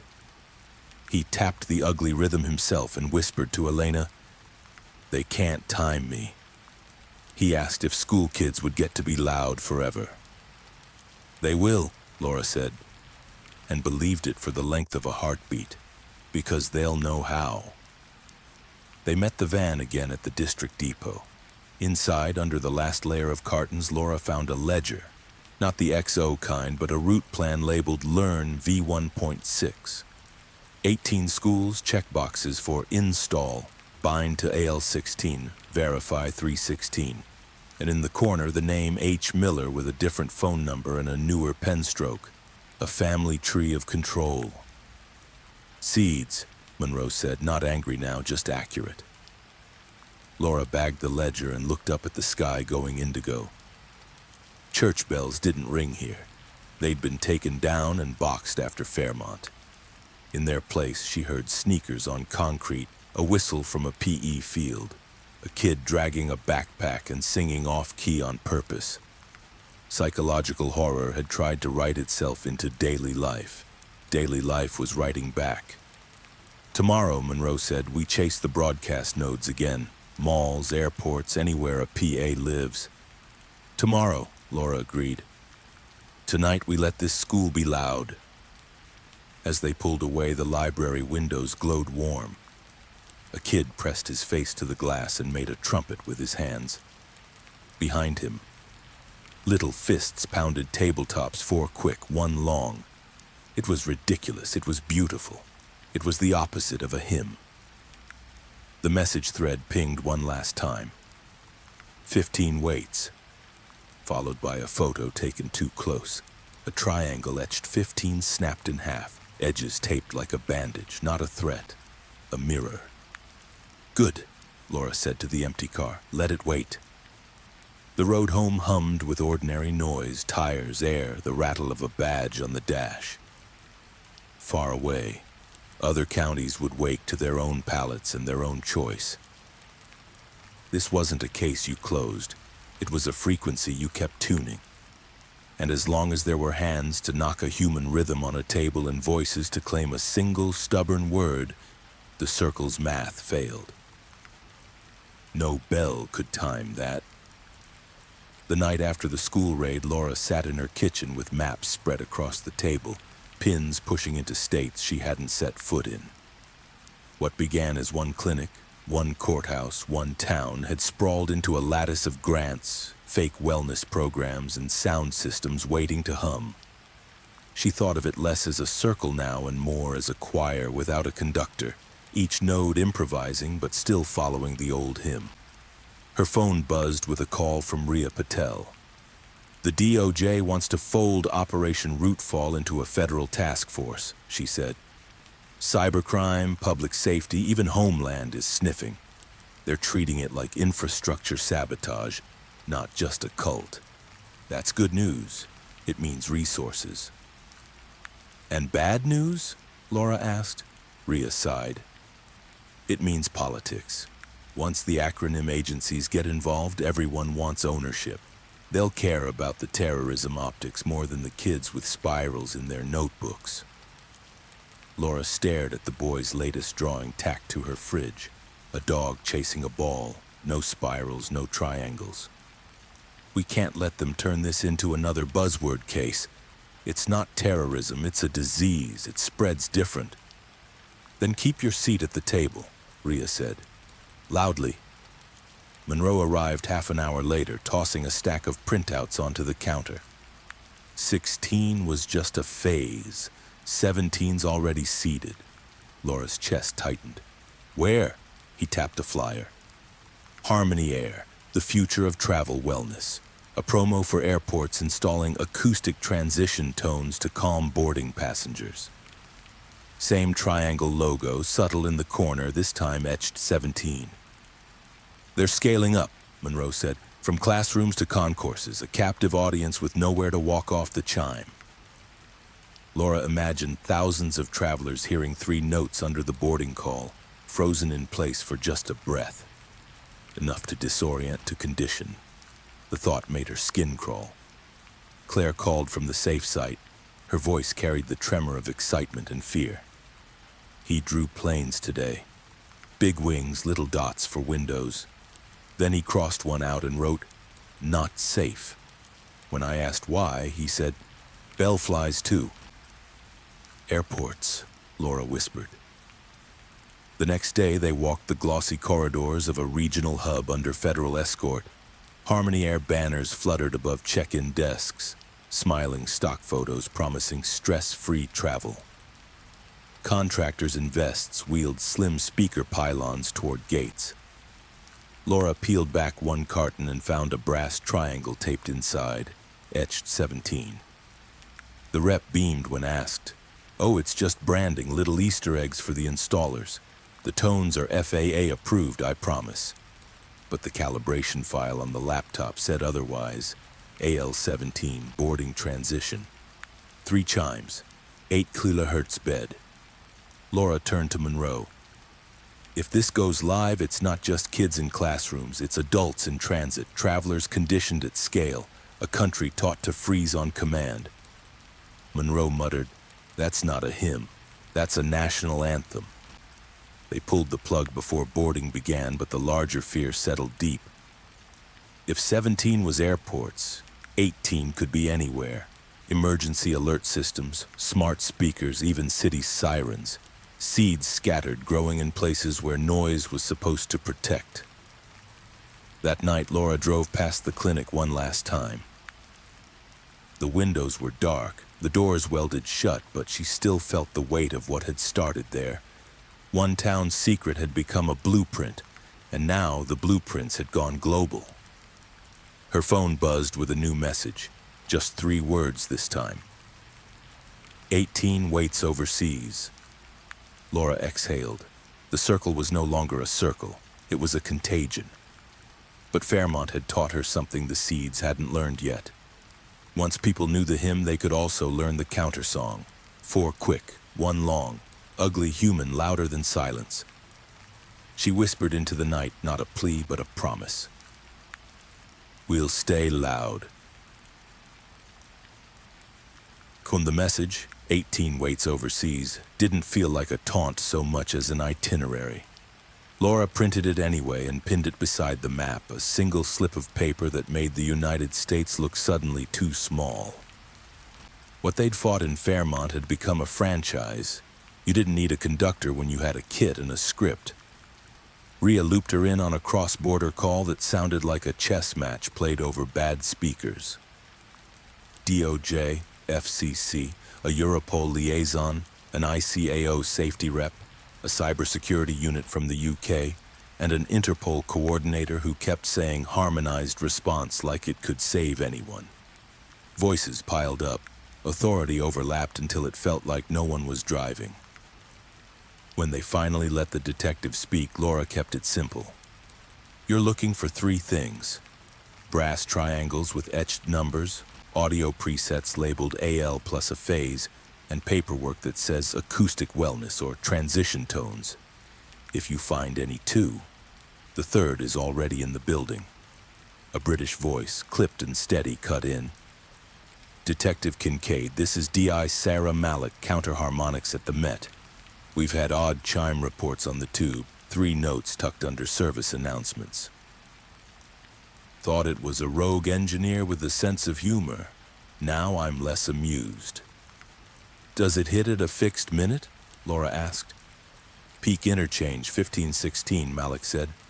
We're a nation of commuters. There's always a 316 somewhere. The next voice came from farther east with an edge of Karachi traffic bleeding through. Horns, crows, the low thunder of a city that never learned to whisper. Inspector Aisha Rahman, Airport Security, Jinnah International, she said.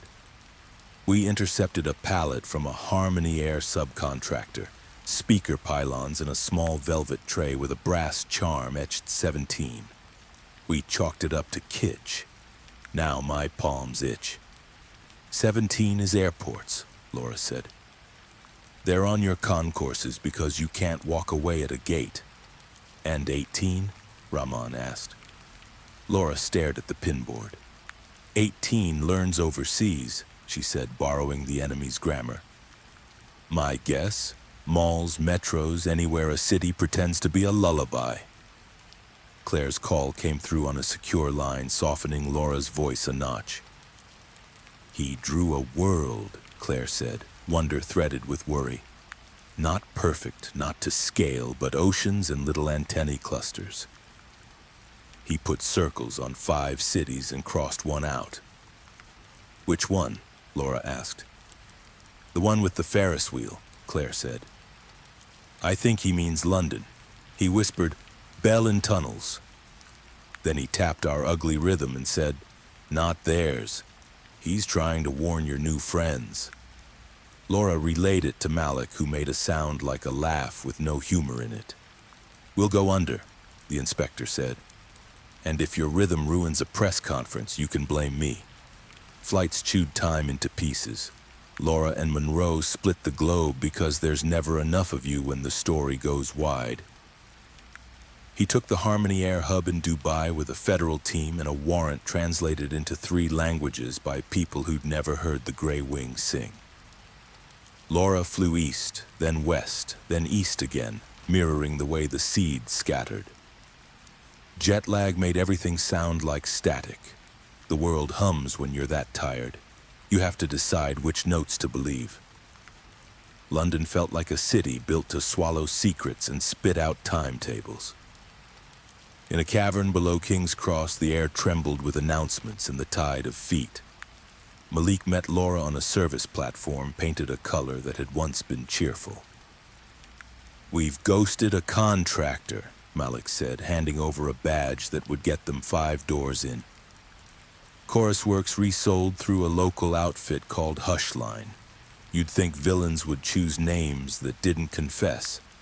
Tex pried open a metal panel behind a map that had shepherded millions. A relay blinked to life, stamped with a triangle etched 18. Laura's lungs went cold and small in the way they had that first night in the Grey Wing, when a speaker with a polite voice had tried to turn breath into obedience.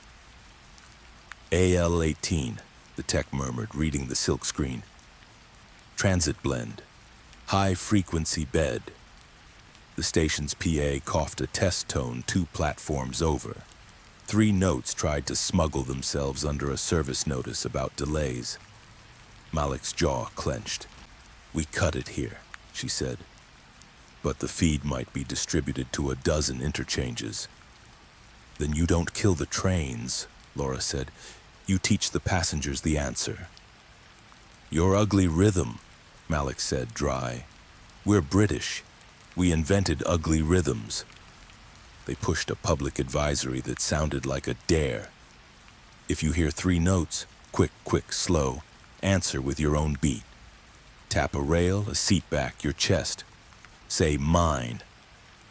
The city would call it vandalism of decorum. Malik called it self-defense. Videos surfaced within an hour. A busker under a brick arch switching to 4 quick, 1 long. A pack of school kids pounding backpacks at Waterloo. A tired nurse on a night train tapping her ring on the pole and mouthing mine like a sacrament no church could own. It was something, not everything. The relay didn't care about hashtags, it cared about electricity, but a chorus had to hear itself before it believed. Karachi moved like a story that refused to end. Rahman's team had boxed the 17 tray and quarantined the pylons, but the contractor came with a second invoice and a smile too wide. Airport wellness pilot, he recited. Donor funded. Who's the donor? Rahman asked. He shrugged. Foundation. Quiet skies. Laura knew the pattern well enough to translate the euphemisms without a dictionary. Quiet is the product, she said.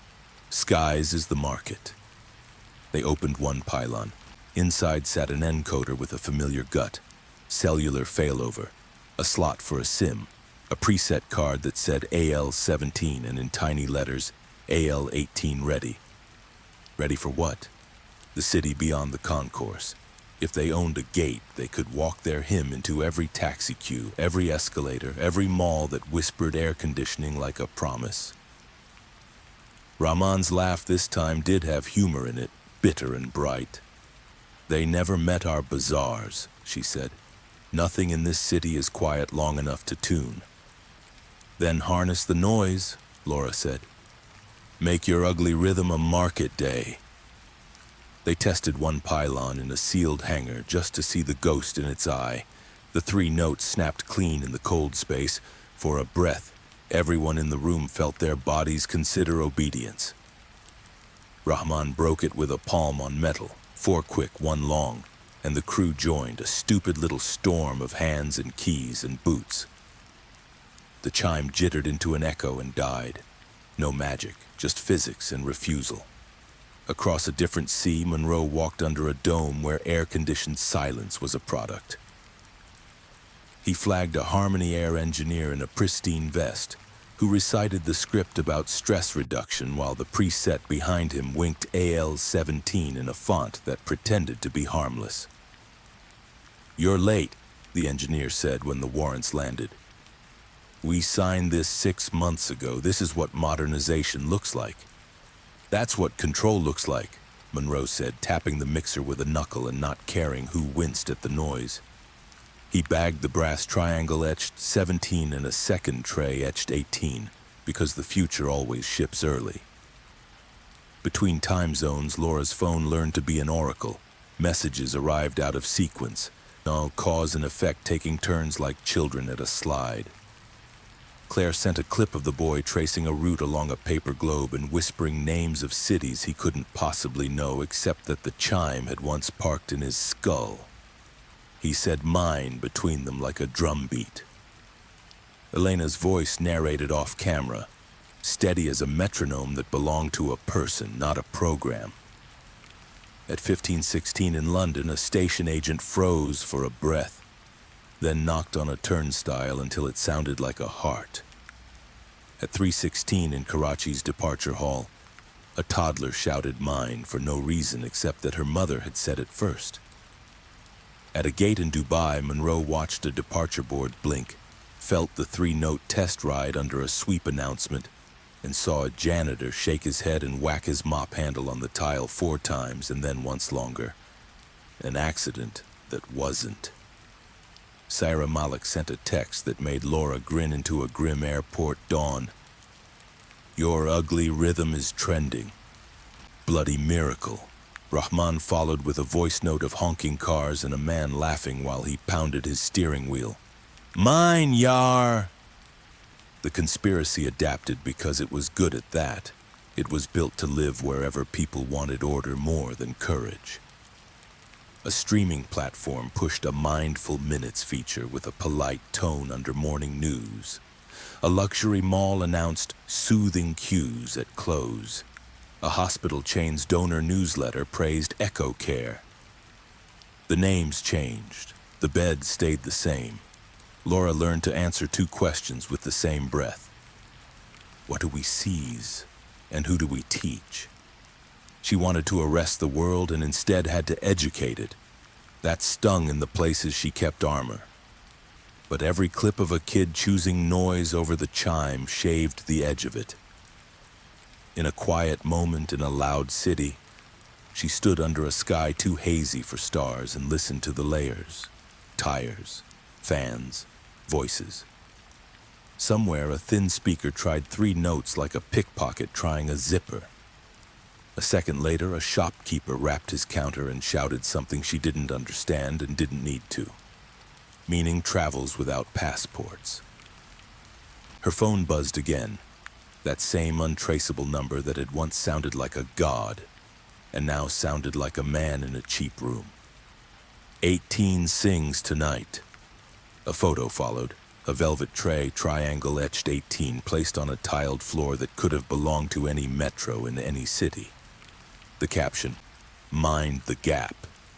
She sent it to Malik, to Rahman, to Monroe, to the task force that had grown too big to fit on a single screen. Then she opened a new message and typed to the one person who always heard the right thing. "You safe?" Claire's reply was a video, not an answer. The boy had built a tiny cardboard station with a cutout speaker and a toy train that didn't know the track had once been cursed. He tapped the roof, 4 quick, 1 long, and the train went anyway. A little miracle on a loop. He looked up at the camera and didn't whisper. "Mine," he said, like a word you could build a city on. Laura pocketed the phone and turned back to the map that had outgrown the wall. Seeds scattered, choirs without conductors, a hymn that wanted to live forever. She breathed once, deep, the way Elena had taught the boy. Fill the lungs, hold, choose, and let the air out slow. "Stay loud," she said to no one and everyone, and walked toward the next station. Interpol called it a coordinated sweep. To Laura, it looked more like a patchwork quilt sewn in panic. London, Karachi, Dubai, Berlin, Singapore. Every city with a rail hub or an airport seemed to hum with rumors of 3 notes hidden under announcements. Some reports were genuine, others just paranoia amplified by social feeds. But that was the danger now. The hymn didn't have to play to control people. The fear of it was doing the work. In Berlin, a reporter streamed live from Alexanderplatz, her phone microphone catching the bustle of the U-Bahn. Mid-sentence, the PA coughed 3 notes. The crowd flinched in unison, dozens of bodies pausing just long enough to look unnatural. Then someone laughed, clapped 4 quick and 1 long, and shouted, "Mines!" The spell cracked. Half the station copied him.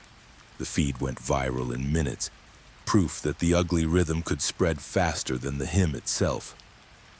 Laura watched from a hotel room in Heathrow, exhaustion buzzing in her skull. "They're learning without us," she told Monroe over a scrambled line. "Good," he said. "Means the story isn't ours anymore. It's theirs." Still, the enemy adapted. A Harmony Air contractor in Singapore had designed smart kiosks for shopping malls, interactive screens that played focus tones whenever someone paused too long. The preset carried the same 3 notes. A Europol raid yanked the devices before they launched, but the invoices showed shipments bound for Sydney, Cape Town, Sao Paulo. Seeds didn't care about borders. Claire's nightly update from the safe site steadied Laura. The boy had built little cardboard cities, each with towers and toy cars. He drew spirals over some and X's through others. Then he drew lines connecting them like wires across oceans. "He's mapping nodes," Claire said. "And today he said 2 words we haven't heard before. Big choir." "Big choir?" Laura echoed. "He means global," Elena said softly in the background. "He knows it's not just towns anymore. It's everyone." The task force convened again, this time with more flags on the video wall. Malik in London reported more relays hidden in tube stations. Rahman in Karachi confirmed airport pylons carried AL-17 and AL-18 presets. A Canadian investigator said school boards up north had just signed CALM-class contracts. Every continent had its own version of wellness, its own liaison named Miller or something close enough. Rhea Patel held the line. "We can't raid faster than they plant. We need a counter-song strong enough to live on its own." Laura swallowed her fatigue. "Then we turn the ugly rhythm into a campaign. 4 quick, 1 long. A global noise." Some officials balked. Unprofessional, dangerous, and too chaotic. But the alternative was worse. a silence engineered to last forever. The launch came almost by accident. A late-night DJ in New York City sampled the rhythm into a track, overlaying voices shouting, "Mine." The song went viral by morning. Kids in Tokyo drummed it on desks. A busker in Rio turned it into samba. A protest march in Paris adopted it as a chant. It was messy, offbeat, beautiful, a human anthem spreading faster than any preset. But the circle wasn't gone. A message hit Laura's phone that night, clearer than any before. You gave them noise, we gave them structure. Choirs need both. Attached was a photo of a velvet tray, triangle etched 19. Behind it, a conference room with United Nations logos on the wall. Laura's stomach dropped. If the seeds had reached that stage, international bodies, diplomacy halls, the hymn wasn't hiding anymore. It was demanding legitimacy. She texted Claire without thinking. "He's safe?" Claire replied with a photo. The boy asleep, one hand resting on his broken triangle. Beside him, a new drawing. A globe surrounded by voices, each shouting the same word in different languages. At the bottom he had written, shaky but clear, "Ours." Laura exhaled. The war had gone global, but so had the answer. Interpol called it a coordinated sweep. To Laura, it looked more like a patchwork quilt sewn in panic. London, Karachi, Dubai, Berlin, Singapore. Every city with a rail hub or an airport seemed to hum with rumors of 3 notes hidden under announcements. Some reports were genuine, others just paranoia amplified by social feeds. But that was the danger now. The hymn didn't have to play to control people. The fear of it was doing the work. In Berlin, a reporter streamed live from Alexanderplatz, her phone microphone catching the bustle of the U-Bahn. Mid-sentence, the PA coughed 3 notes. The crowd flinched in unison, dozens of bodies pausing just long enough to look unnatural. Then someone laughed, clapped 4 quick and 1 long, and shouted, "Mines!" The spell cracked. Half the station copied him. The feed went viral in minutes, proof that the ugly rhythm could spread faster than the hymn itself. Laura watched from a hotel room in Heathrow, exhaustion buzzing in her skull. "They're learning without us," she told Monroe over a scrambled line. "Good," he said. "Means the story isn't ours anymore, it's theirs." Still, the enemy adapted. A Harmony Air contractor in Singapore had designed smart kiosks for shopping malls, interactive screens that played focus tones whenever someone paused too long. The preset carried the same 3 notes. A Europol raid yanked the devices before they launched, but the invoices showed shipments bound for Sydney, Cape Town, São Paulo. Seeds didn't care about borders. Claire's nightly update from the safe site steadied Laura. The boy had built little cardboard cities, each with towers and toy cars. He drew spirals over some and X's through others. Then he drew lines connecting them like wires across oceans. "He's mapping nodes," Claire said. And today he said 2 words we haven't heard before, "big choir." "Big choir?" Laura echoed. "He means global," Elena said softly in the background. "He knows it's not just towns anymore. It's everyone." The task force convened again, this time with more flags on the video wall. Malik in London reported more relays hidden in tube stations. Rahman in Karachi confirmed airport pylons carried AL-17 and AL-18 presets. A Canadian investigator said school boards up north had just signed Calm-class contracts. Every continent had its own version of wellness, its own liaison named Miller or something close enough. Rhea Patel held the line. "We can't raid faster than they plant. We need a counter-song strong enough to live on its own." Laura swallowed her fatigue. "Then we turned the ugly rhythm into a campaign. 4 quick, 1 long. A global noise." Some officials balked. Unprofessional, dangerous, and too chaotic. But the alternative was worse. a silence engineered to last forever. The launch came almost by accident. A late-night DJ in New York City sampled the rhythm into a track, overlaying voices shouting, "Mine!" The song went viral by morning. Kids in Tokyo drummed it on desks. A busker in Rio turned it into samba. A protest march in Paris adopted it as a chant. It was messy, offbeat, beautiful.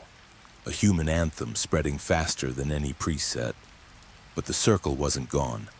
A message hit Laura's phone that night clearer than any before. You gave them noise, we gave them structure. Choirs need both. Attached was a photo of a velvet tray. Triangle etched 19. Behind it, a conference room with United Nations logos on the wall. Laura's stomach dropped. If the seeds had reached that stage, international bodies, diplomacy halls, the hymn wasn't hiding anymore. It was demanding legitimacy. She texted Claire without thinking. "He safe?" Claire replied with a photo. The boy asleep, one hand resting on his broken triangle. Beside him, a new drawing. A globe surrounded by voices, each shouting the same word in different languages. At the bottom, he had written, shaky but clear, "Ours." Laura exhaled. The war had gone global, but so had the answer. The UN building in Geneva had always felt like theater to Laura. Flags lined the plaza, microphones waited inside, and speeches lived longer than the people who gave them. Now it was a stage for something far darker. The photo of Triangle 19 on a velvet tray wasn't just evidence. It was an announcement. The circle wanted legitimacy. It wanted to play its hymn in the halls where nations listened. Interpol briefed her on the plane. "A wellness consortium has secured time on the floor," the officer said, scrolling through a tablet. "A presentation called Harmony for Humanity. It's pitched as a demonstration of acoustic therapy for stress reduction in conflict zones. Sponsor, Quiet Skies Foundation. Primary liaison, H. Miller." Laura almost laughed. Another Miller. They breed like mushrooms. Monroe, strapped into the seat beside her, wasn't smiling. "If they play 3 notes under a UN broadcast, that's global conditioning. Millions watching. Even if half dismiss it, the other half will carry it home like a virus." The silent witness had already drawn it. Claire sent a photo from the safe site. A circle of flags with a triangle in the middle. Then a shaky word scrawled across it, "All." He had whispered, "Big Bell." When Laura and Monroe arrived in Geneva, Malik from London was already on the ground, her coat too thin for the alpine wind. "They've built a sound rig in the assembly hall," she reported. "Claims to be part of the demo. We can't just pull the plug without proof." "Then we get proof," Laura said. Inside, the hall glittered with glass and polished wood. Delegates shuffled papers, translators adjusted headsets. At the center stage stood a podium with a curved speaker array hidden in its base, sleek enough to pass for modern design. The badge on the rack behind it read, AL-19, Harmonization Layer. The presenter was a man in his 50s with calm eyes and a voice that carried. He wore no mask, no robe, no theatrics. Just a suit and the confidence of someone who thought the world already agreed with him. "My name is Harris Miller," he began, smiling faintly at the coincidence. "Today we demonstrate peace through sound." Laura felt her stomach coil. She heard Dunn's sermons, Cross's defenses, Harold's smug warnings, all of them alive in this one man's cadence. The first part of the demo was harmless, a soft tone bed under spoken words, designed to show how rhythm can calm breathing. Delegates nodded appreciatively. Malik whispered, "It'll be the second pass." That's when they dropped the 3 notes. At the back of the hall, Laura's tech scanned the spectrum. His face drained. AL-19 is armed. If he touches that slider, 3 chimes ride under the global feed. Laura caught Monroe's eyes. No time for warrants or politics. She stepped into the aisle. "Stop the demo," she called. "This is not therapy, it's conditioning. We've seen it before, in Fairmont, in classrooms, in airports." Gasps scattered through the room. Harris Miller didn't flinch. "Detective Kincaid," he said smoothly, "our loudest critic. You mistake order for oppression. These notes are a gift, a universal language. Quick, quick, slow, harmony across nations." He reached for the slider. Malik moved first, slamming her palm on the podium and knocking the fader down. "Not today," she snapped. Chaos bloomed. Delegates rose, translators shouted into headsets, security rushed forward. But over the noise, Laura did the only thing that mattered. She tapped her fist on the wood. 4 quick, 1 long, ugly, human, defiant. Monroe joined her. Malik too. The sound carried, uneven but alive. And then from the gallery it spread. A delegate from Berlin pounded his desk. A woman from Brazil clapped in rhythm. A translator in the booth laughed and hit his console. 4 quick, 1 long. The hall filled with it until Harris Miller's microphone squealed with feedback. The AL-19 rig didn't fire. The hymn drowned in noise before it could begin. Security cuffed Miller as he shouted over the din. "You'll beg for silence. You always do." His words vanished under the rhythm, swallowed whole by a hall that had chosen loudness. Outside, reporters swarmed. Cameras caught Laura's face, flushed and fierce. Someone shouted, "What just happened in there? Was that terrorism?" Laura shook her head. "No, that was a crime and a failure. The only thing that spread today was a rhythm you can't program." That night, the task force gathered in a cramped Geneva office. Malik lit a cigarette by the window. Rahman joined by video call from Karachi. Monroe leaned against the wall. On the screen, Ria Patel summarized the fallout. 19 nodes exposed. The world knows the hymn exists, but they also know how to break it. That's progress. Laura's phone buzzed. A video from Claire. The boy sat at his table, crayons scattered. He'd drawn the UN flags, crude but recognizable, each one with a mouth shouting. Underneath, in big shaky letters, he'd written, "Ours." He looked up at the camera, tapped 4 quick, 1 long, and said, "Not theirs." Laura felt something loosen in her chest.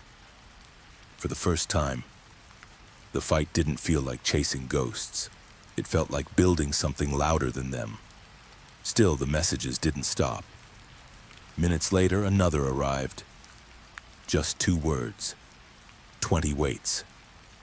The photo showed a smart speaker on a kitchen counter, triangle etched faintly into its logo. Not a hall, not a school, not a plane. A home. Laura looked at Monroe. "They're coming for living rooms." "And we'll be there," he said, jaw set. "Because this doesn't end with them. It ends with us." Of the photo of the smart speaker looked ordinary, the kind you shouted at when you wanted the weather or a song. On its cloth skin, faint like a watermark, was a triangle almost no one would notice. Under the brand logo, almost a joke if you didn't know better. 20, the message that came with it said, 20 waits. And for the first time since Fairmont, Laura felt the old gray wing chill climb her spine like a hand. "Home," she said, and Monroe heard everything that sat behind the word. Ria looped them into a call that sounded like a true crime panel mashed with a cybersecurity briefing. A device manufacturer's council swore their acoustic wellness skill was opt-in. An ad network rep said the serial killer conspiracy narrative was misinformation. And an engineer from a smart home alliance kept repeating that firmware couldn't be altered without signatures, as if signatures hadn't already lied for a year. DI Syra Malik joined from London, voice clipped but tired. "We've seized 3 third-party comm packs for smart speakers. All carry a hidden preset, AL-20, domestic harmonization. It triggers on a phrase embedded in news flashes or bedtime stories. What phrase? Laura asked. Malik hesitated. If the bell tolls, Monroe swore. They're turning lullabies into landmines. Karachi's Inspector Rahman chimed in over the hum of traffic and crows. We pulled a box from a bazaar stall. It pushes sleep soundscapes for toddlers. The 3 notes live under the rain track. She paused. Homes are softer targets. No warrants, no cameras, just rooms.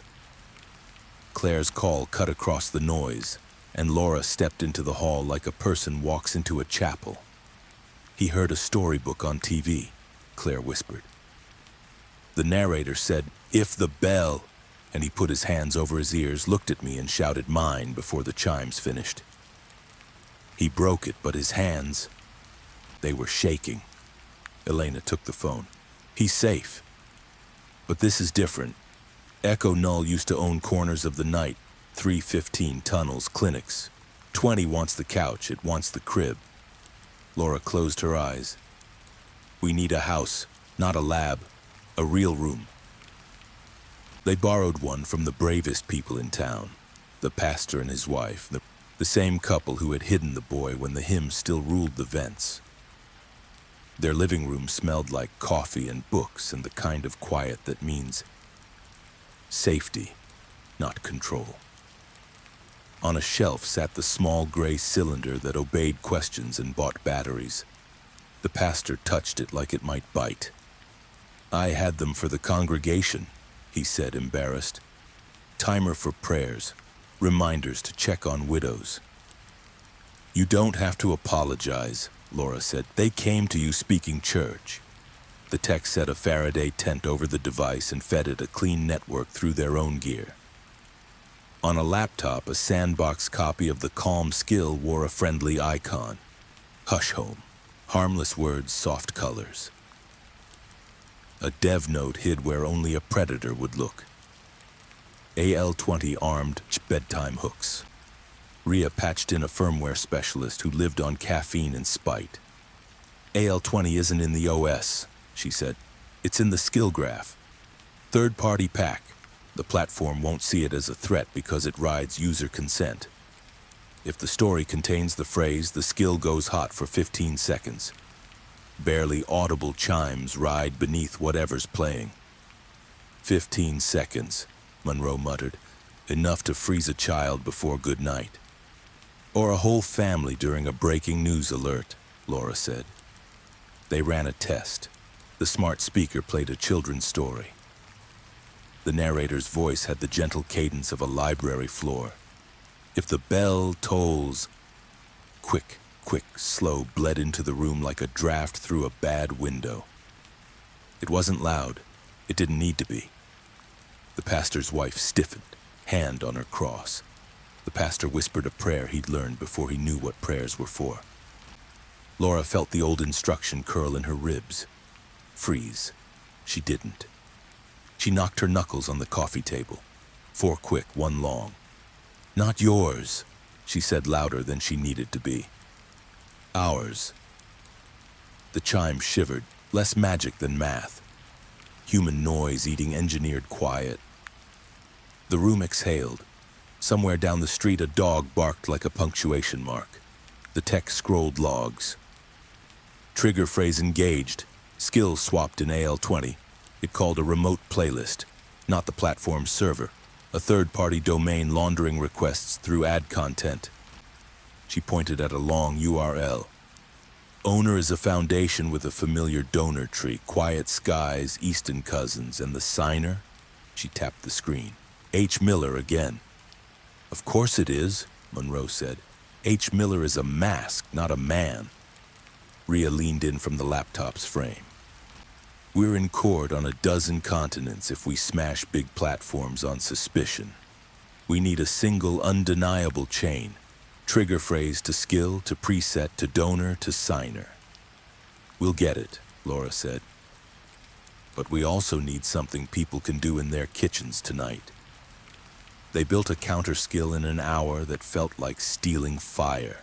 Loud House. It listened for 3 notes and answered with a nudge. Say your word. It didn't ring alarms or call 911. It honored the rule the boy had broken and rebuilt. The ugly rhythm rode under a human whisper. Mine. Approvals would take weeks. They didn't wait. They side-loaded it for anyone who would take it and wrote instructions for those who couldn't. Tap a table, clap, claim a word. Malik pushed a PSA through broadcasters who'd already switched allegiance in London. Rahman recorded a voicemail tree mothers could share in Karachi bazaars. A DJ in New York cut their beat into a lullaby with a chorus of kids yelling their words. Mine, mines, mera, mera hai, mera apna. It sounded like a parade marching through a psychological horror set until the set had to admit it was made of cardboard. Messages still came. The same untraceable number, same tone, less thunder than before. Structure outlasts noise, it wrote. We put the rule in the standard. You can't sue a standard. Elaborate, Laura said to the empty room, and the phone obliged because men who build cages love to brag. A photo arrived, a white paper draft on a screen. Header reading Homecom 2.0, domestic harmonization standard.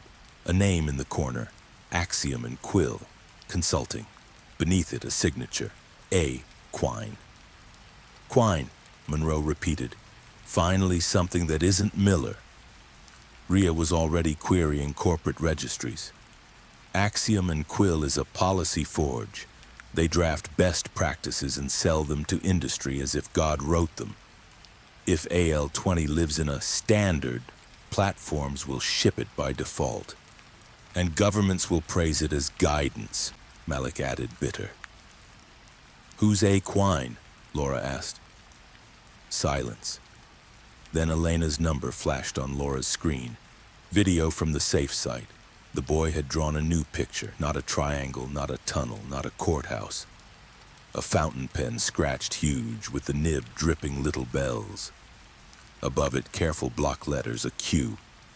He tapped the page with one finger, quick, quick, slow, then crossed it out with four, quick, one long, and looked up at the camera like a kid daring lightning. Claire whispered, he remembers a voice off camera from a training tape. Not done, not cross. Someone giving rules on how to write the rules. Standard, he said. He drew a pen. The composer didn't just write music, Laura said. He wrote the sheet. They needed a door into Axiom and Quill. The door presented itself the way doors do when fate gets tired of hiding. An email from a junior policy analyst with a conscience and a burner account. I didn't know what we were doing, it read. We labeled it wellness because we were told it was neutral. The draft ships to a standards committee at 2020 UTC. Voting window 1 hour. Once it's in, vendors push updates by morning. The preset becomes harmonization guidance. You can't stop a guidance. You can only replace it. 20 waits, Laura murmured. 2020. They split the board like a heist. Ria took the committee chair with a subpoena and a smile that could cut glass. Malik wrangled a broadcaster to air a live counter demo at the same minute the vote opened. Not a scandal, a lesson. Rahman set up a call-in wave across 3 time zones. When your TV, phone, or speaker tries to soothe you with 3 notes, answer back with a word and a beat. Monroe vanished into a server room with the firmware specialist to prepare a patch every smart home vendor could apply, without admitting they'd shipped harm. And Laura, who had kicked down doors and wrestled men with triangles in their pockets, sat at a kitchen table with a pastor's wife and a gray cylinder and prepared to fight the serial killer conspiracy in the quietest room of its life. At 1940 UTC, the white paper link went live. At 50, the vote platform opened. At 2020 exactly, Harmony for Homes trended #1 because a dozen nations pushed the PSA that told people how to refuse. And in living rooms in Fairmont and flats in London and apartments in Karachi and hotel rooms where travelers watched the blue world burn on silent, a 3-note bed tried to smuggle itself under a bedtime story, under a news flash, under an ad.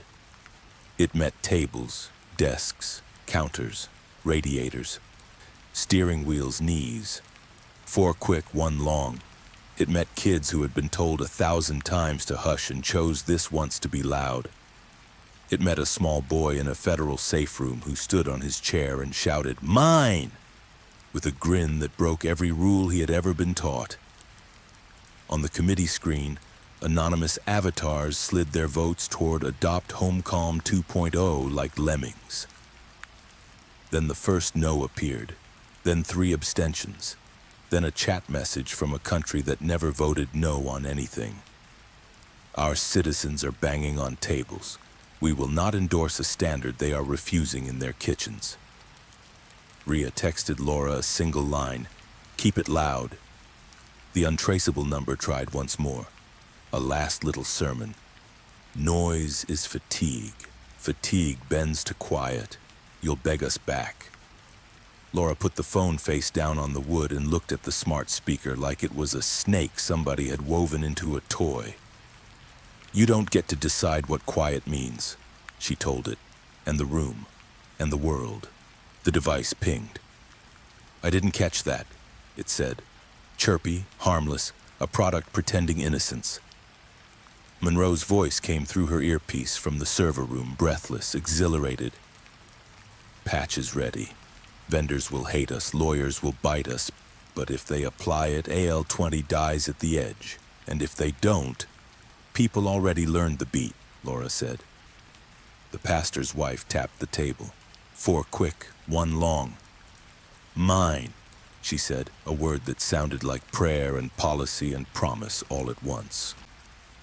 Across the planet, the vote clock ticked down, and somewhere in a glass building with a view of a river, a man who called himself A. Quine signed his initials on a document that might still win if the world stayed polite. In a safe room, a child wrote his name twice and drew a little speaker with an X through it.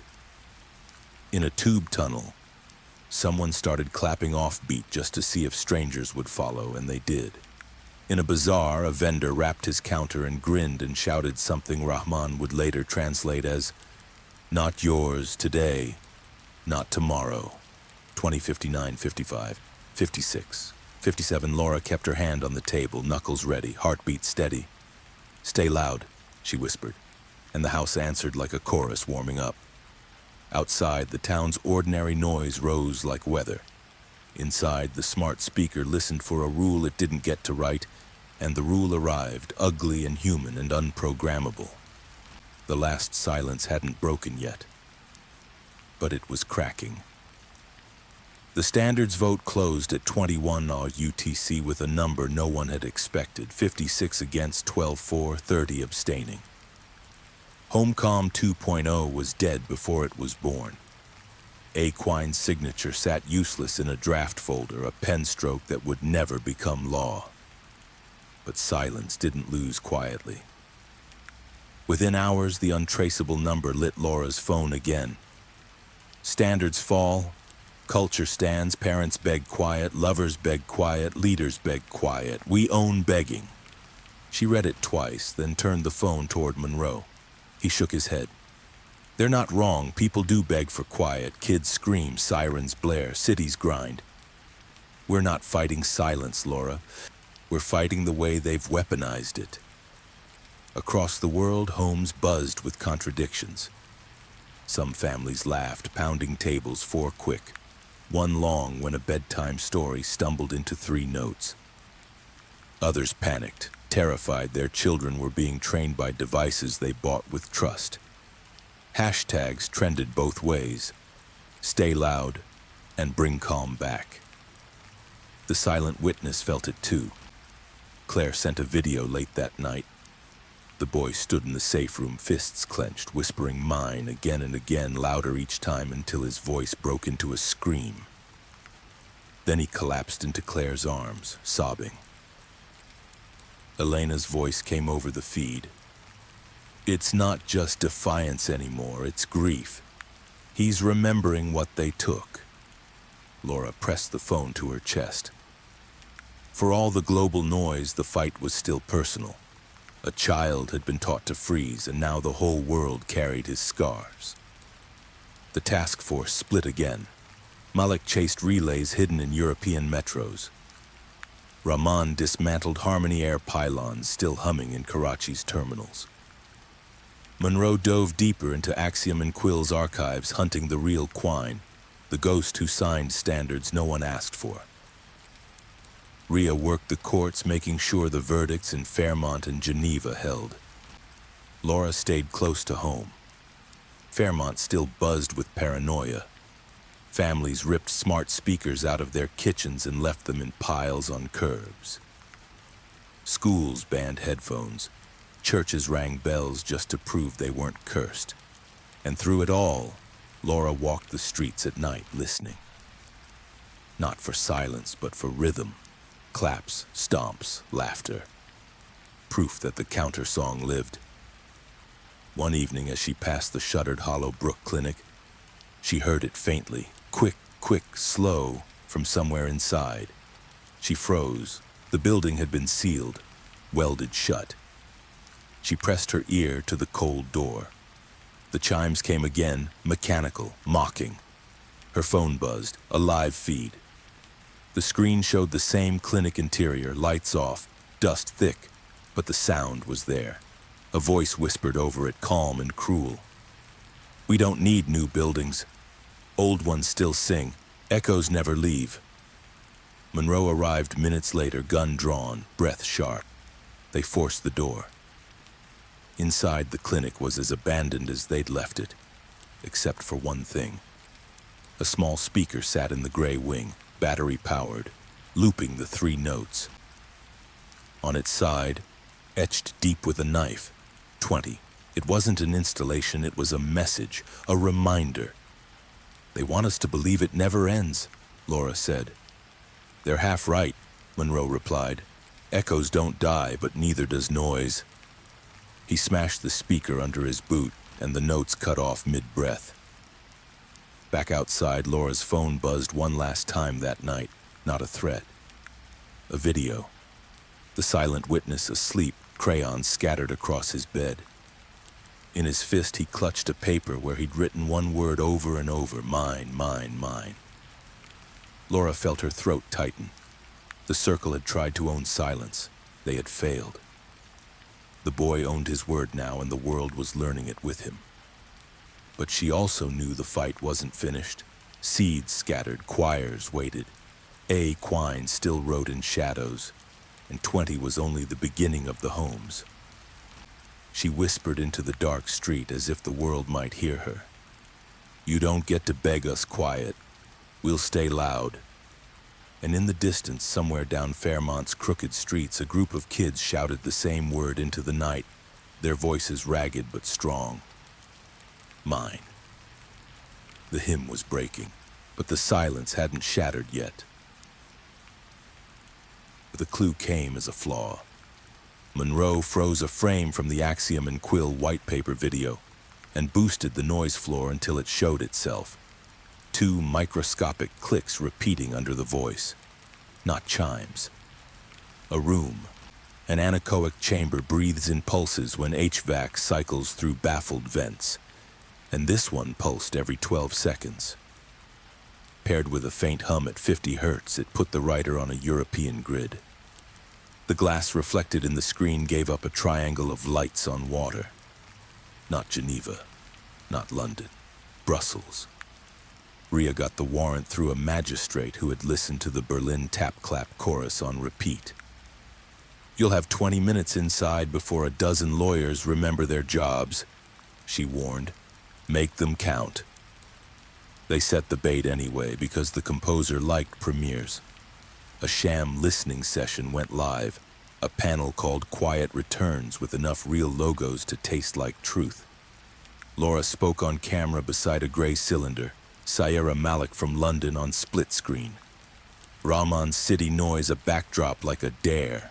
They kept their hands off the table. They didn't give him the rhythm to steal. The untraceable number lit Laura's phone at 2012 UTC. "We accept your invitation." An IP blinked on the trap server. The path threaded through 2 shells and a charity CDN and then into a co-working tower 3 blocks off the canal. They didn't take a team with battering rams. They took a locksmith, a tech, a prosecutor, and the kind of gall you only grow in a crime thriller after a year of getting played by a man who wrote rules for a living. The suite door opened on a whisper. Inside, foam wedges swallowed Echo. A single desk faced a pane of glass that bragged a view of the river. Softbox lights waited for a talk show level of sincerity.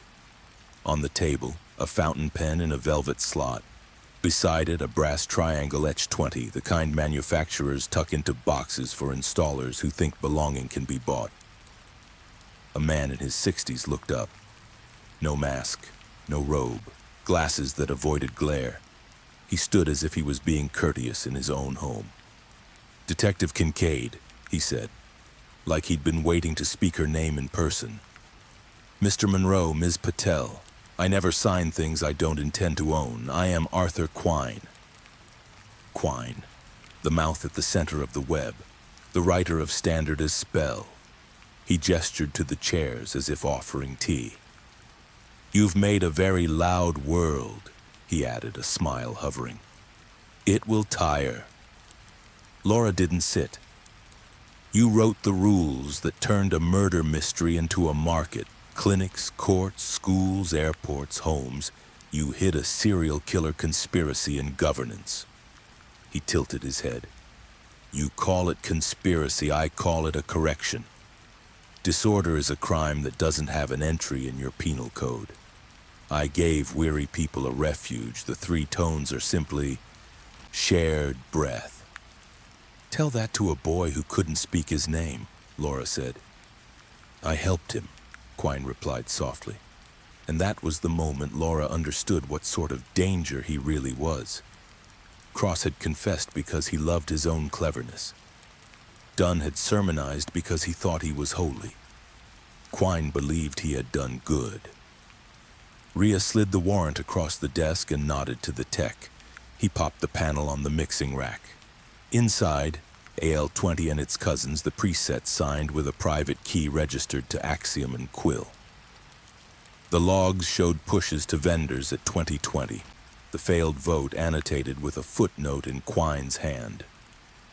"Cultural resistance. Advise alignment via CSR." He had a plan for people pounding tables. "Arthur," Rhea said, her voice a scalpel, "you are under arrest on suspicion of criminal conspiracy, unlawful interference with communications, and a dozen flavors of fraud dressed as policy." He blinked slowly, the way men do when they're compiling counter-arguments. "You can take my devices. You cannot take the need that made me necessary." His eyes softened, practiced empathy like silk. "Parents will beg quiet. Cities will beg quiet. Presidents will beg quiet when the true crime of noise breaks their last nerve. And you, detective, you will beg it too." "Maybe," Laura said, "but I won't beg you." His hand flicked, a habit rehearsed 1,000 times over 1,000 tables. He tapped his pen against the wood. Quick, quick, slow. The chamber swallowed the sound, and still Laura felt the old instruction twitch like a muscle memory in bone. She didn't give it breath. She knocked her knuckles against the desk, 4 quick, 1 long, and held his eyes until he looked away. From the speaker in the ceiling, a chime tried to rise and died in the wire. Monroe grinned without warmth. "Firmware patch. Your presets hit the edge and fall like pigeons." Quine's smile thinned but did not break. "Replace an edge with another, you still live by the blade," he said. "You are all still playing the piece I wrote. You use my stage and call it a protest." "You wrote sheet music," Laura said. "We taught them to improvise."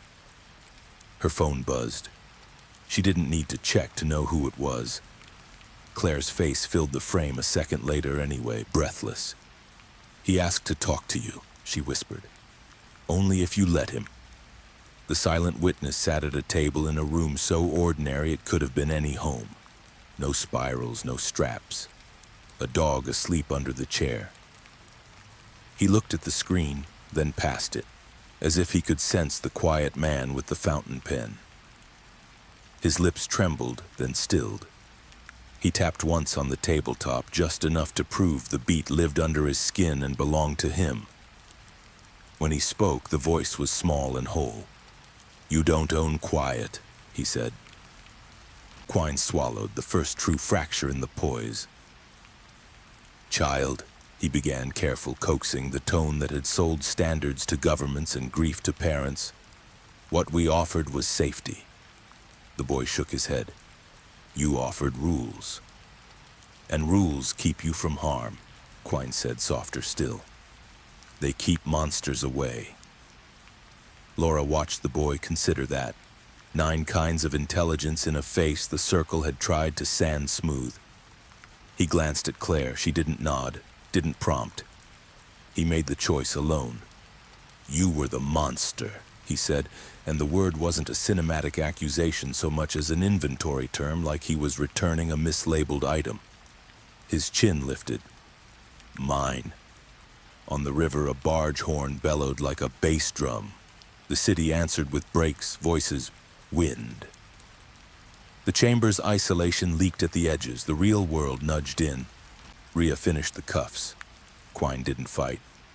Men like him don't bruise well on camera. He only glanced at the triangle in its velvet, a relic of belonging, and said, "You'll be back. The pendulum always returns. Find me when you're exhausted." "We'll be tired," Malik said from the doorway, dry as old gin. "We won't be yours." They walked him out past people on laptops and whiteboards, who blinked at the sight of authority entering a space designed for gentle disruption and venture-backed benevolence. In the hall, a junior analyst watched the procession with a face that said, "I wrote the footnotes that hurt children." Laura paused long enough to say, "You don't have to stay in rooms that make you clever and small." The kid nodded like a person given permission to leave a church. After processing, after statements and signatures and the thud of a door that ends a chapter but never a book, Laura went back to Fairmont because true crime doesn't end on planes. It ends in kitchens and classrooms, on porches where wind chimes had been taken down and burned. The pastor and his wife hosted a small crowd, teachers, parents, a janitor who'd ripped pucks out of ceilings with his own hands. The dog slept under the table again. The gray cylinder sat unplugged, a paperweight no longer allowed to listen. Claire brought the boy. He looked different in the face in ways only people who had waited for him would notice. A slackness gone, attention replaced by attention. He carried the broken triangle they had taped back together and set it on the table like a museum label that read, "Artifact of Harm," now harmless. Elena stood nearby with the kind of smile doctors don't learn in school. "Do you want to?" Claire asked, and the boy nodded. He climbed onto a chair and took a breath the way Elena had taught. Fill, hold, choose. He tapped the table, 4 quick, 1 long, quiet as rain. When he spoke, he didn't whisper. "My name is..." He said it, 2 syllables. The room held them like a candle. He said it again, stronger. Then, "Mine." Monroe coughed hard enough to pretend it was just dust, and a teacher wiped her eyes and swore at no one, and the pastor, who had survived a lifetime of bells, said "Amen" in a voice that didn't sound trapped anymore. Phones buzzed in pockets around the county and beyond. Brussels, Quine booked. London, relays cut. Karachi, pylons dismantled. New York, Loud House approved in the store with a disclaimer written by Rhea that sounded like a poem. 100 feeds lit with shaky videos of kids drumming desks and old men tapping radiator pipes because someone had told them they weren't allowed to, and they had remembered that was a lie. By morning, the algorithm had already begun to sand off the edges of the night and fold it into content. Psychological thriller ends in global arrest. True crime inside our homes. Silent witness says his name. Laura didn't hate the headlines. She didn't chase them either. She spent an hour with a welder in a garage downtown where a pile of brass triangles had been surrendered like dangerous toys. Together they melted numbers into a bell with no clapper. A shape without a sound. On its lip, the welder etched a single word the boy had chosen. They hung it on the clinic's lawn where dawn touched rust and made it gold. People came by and touched the cold metal and read the word and didn't ring anything at all. You don't answer a hymn with its own instrument. You answer it by refusing to sing. There were appeals coming in op-eds and a TED-style talk from some gray man no one elected explaining why the pendulum must swing back. In some towns, someone would still try to tuck 3 notes under a bedtime story. In another, a standards committee would relabel obedience as wellness and call it a day. Seeds remained as the messages liked to brag. But Fairmont had a counter-seed now. It had a boy who could say his name in a town that would answer any 3 notes with 4 knocks and a laugh. It had a detective who had learned that a murder mystery becomes a movement when you teach the audience how to end it. And it had a word that didn't need a translator. Laura stood under the mute bell and watched the town breathe its ordinary symphony back. Tires, radios, a kid's skateboard. The baker's doorbell, real brass. 2 accidental notes that meant nothing to anyone but the hand that pushed them. She took out her phone and opened the thread that had kept her awake for months. No new messages. Of course not. Men like Arthur Quine don't text when the room goes loud. They wait for fatigue. She typed one anyway and sent it to the empty number because it was less for him than for herself. We didn't shatter silence. We reclaimed it. When we're quiet, it's ours. When we're loud, it's ours. You don't get a turn. She put the phone away. The boy tugged her sleeve. He looked up at the bell with its single word and grinned like a dare. Mine, he said again, just to make sure the world heard him. It did. The echoes have ended. But the silence they left behind will haunt forever. Some secrets don't die. They wait. Until someone dares to break them again. You just experienced another chilling thriller on Dark Pulse. Tell us in the comments when and where you watched this story. Don't forget to like, share, and subscribe to Dark Pulse for more true crime, suspense, and horror stories that will keep you on edge till the very end.